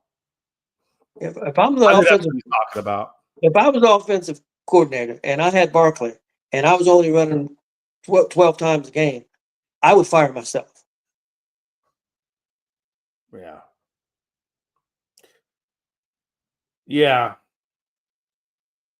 I think he's and I'll end it with this on him on this topic anyway. In quotation, Lane Johnson said, maybe moving forward, just have a little bit more variety hitting the perimeter some. So I think he's saying, we're going up the middle too much. Why don't we go on to the outside, things like that? So my point is, do you think that of all of this, if the offensive linemen are having issues with the way the offense is running, at some point, that's a pretty big thing, right? Can I? I'm sorry. I didn't mean to be muted this whole time. I'm taking care of the goods and I'm listening to you guys. I think what he's referring to, and I get what you guys are saying. I think what he's referring to is the 4 straight tush pushes, because those tush push that they do, it affects the offensive linemen because of all the bodies that are jumping on top of them and stuff. Yeah. So I feel like that's what he's affecting to, because he wants more offensive productions to where they don't have to do 4 straight tush pushes on 4 consecutive plays, because it affects the linemen more than it does anyone else. And I want to say something. I don't know if you guys seen this yesterday. On 4 of those tush pushes, that goddamn guard was offside 3 out of 4 of those times, and not one flag was thrown. I told you. I said I don't understand how, we have all these neutral zone infractions that we see during the games, but then them dudes line up in the tush push, and there ain't a zone infraction 1 to be found. Yeah, that don't make sense. I don't understand that. I don't get that. I seen it clear as day. Like, I understand if it's the center, right? I understand if it's the center, but this is the guard. Yeah. He's jumping ahead before the ball's even snapped. He did it 3 out of 4 times. I've seen it on the replays. 3 out of 4 times, and not one flag was thrown. Yeah. What the hell is going on? Like, is it the ref saying, that's the rule? Is the ref saying we haven't seen it? Because if you haven't seen it, we need some new goddamn refs, because 3 out of 4? Yeah. And you didn't see it not one damn time? Yeah, that's the way I feel about it too. I don't have a problem with the tush push if it's done legally, right? There's nothing wrong with it. If it's a legal play, it's a legal play. But like Frankie's saying, if 3 out of the 4 times you run the tush push and your guard is in the neutral zone, well, now you got a competitive advantage. Number 1, it's illegal, and number 2, it gives you a competitive advantage. That's ridiculous. And the fact that they're not calling it 3 out of 4. Brian DeBoer's he's on the sideline yelling at the ref like, "Hey, he's jumping." Yeah. He said that after the first try. 4 tries in, we've seen it 3 different times, and Brian DeBoer's in the sideline saying that the first time and not one ref is caring to throw a flag on it. That's mind-blowing. Like, you're just overlooking it, not caring what he's saying, not caring what the people are saying. You're just caring about a freaking, like, I don't get it. Throw the damn flag. And I want to say, Brian DeBoer, I stand behind what you did, brother. I stand behind what you did. Jackson Dart got hurt in a play. He got put in the medical tent. I think. Hold on. I'm coming to that. That was going to be the. Hey, no, that was the second thing. So, yeah, for you guys who don't know, so Jackson Dart goes into the tent. For a concussion protocol look at. Russell Wilson throws a bad pass, and Dable's running into the tent, telling him, "Hey, I need my dude back out on the field." Is he clear? Is he cleared? I see his eyes. I can see his pupils. I see him now. No, don't take the IVs now. Leave all that shit in. Take it with him. Take him to his back. I thought that shit was so funny because, like, for one, you guys are already at this point. They were up by 10 points. Yeah, I think they were up by 10 points. So, like, I get it. But for him to do it after seeing Russell Wilson do one play, and it was a terrible play that Russell Wilson did, and to go back to the blue tent and it's just like, hey, I need my guy. No, coach, you need to get out of here. You can't be in here. You see him running back like, oh shit, like he's like, nah, I can't have Russell Wilson in this game. We could possibly lose. As good as your defense is stopping the Eagles, you have no faith into Russell Wilson keeping that. Like, I just see Dable saying, all right, they're not going to let him out of the medical tent. I need 2 D tackles, 2 DNs, and we're going to pull this damn blue tent off and get our boy back out there. I'm on a hot seat. You guys don't know this, but I'm on a hot seat. That's what I was going to say. My job's on the line. I need his ass. I don't care if he's on a damn stretcher. Bring his ass out there. He could be laying down and throw the ball better than fucking Russell Wilson. I don't give a shit. Bring him out. No, hey, real quick though, that is a good point I wanted to talk about since we're at the end of the show, but it's all the same topic. I have one last thing I wanted to ask you guys. With the win over the Chargers, with the win over the Eagles, now I know there's a lot more football left to play, but does that take some of the pressure off of Dable? No. In terms of the hot seat, you still think he's firmly in that hot seat?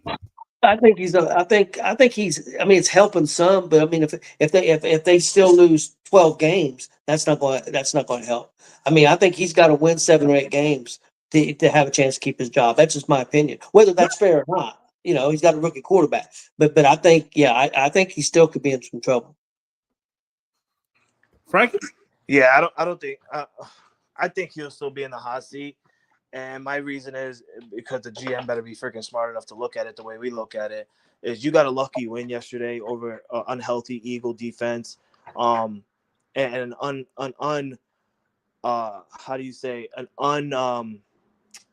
like an offense that's not together, basically, right? Like an offense that's not in the same mind together, not in the same mindset, and an unhealthy defense. You guys got a lucky win yesterday. The one win. And I just got a report from Ian Rappaport that Terry McLaurin is out again for the Washington Commanders this weekend. And the one win that we will give you is the Chargers, right? That was a good win on Jackson Dart's part, especially when that was his first game coming in. They do have, I think, a 2-1 record with Jackson Dart as a starting quarterback right now.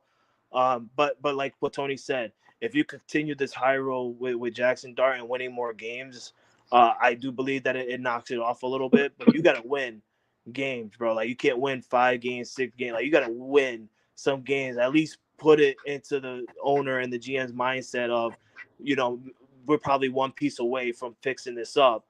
By next year, we could probably make the playoffs. At least make some noise towards like the end of the season where you have people being like, "Whoa, look at the Giants. Look at what Jackson Dart is doing."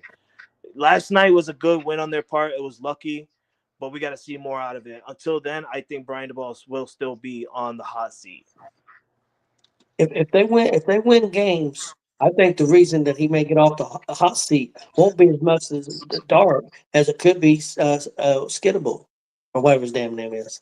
Skittable or whatever it is, Skittlehead, whatever his name is. I think it could be because of him. Oh, well, I'll tell you, the one thing I love about Skittable is he brings energy to your offense. You know what I mean about Skittable? I look at Skittable. Skittable is to the offense in terms of energy that he brings, that Ray Lewis was to the Baltimore Ravens defense, and the energy that he brought to that defense. I'm not saying they're the same player, but the energy that they bring to their both sides of the ball was just incredible. That's Skittable. I just love his energy. You know. That's all I got. Frankie, you got anything? No, I don't got nothing besides everybody enjoy your weekend. Enjoy tonight's game with who plays today?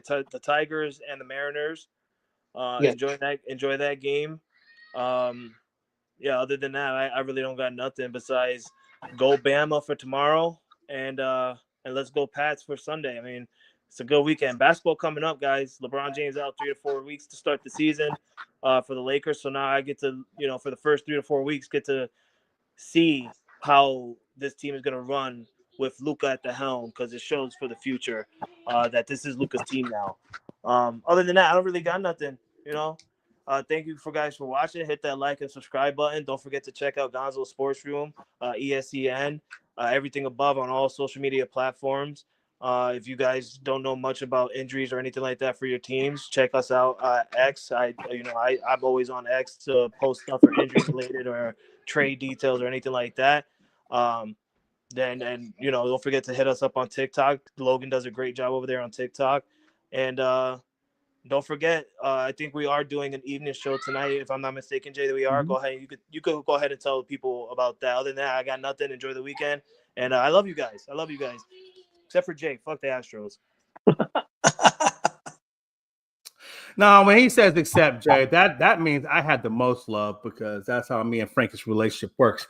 With that being said, though, I want to appreciate TGI Sports Talk, man. Hey, we try to bring the energy, when we can. So I appreciate the compliment. Appreciate you, sir.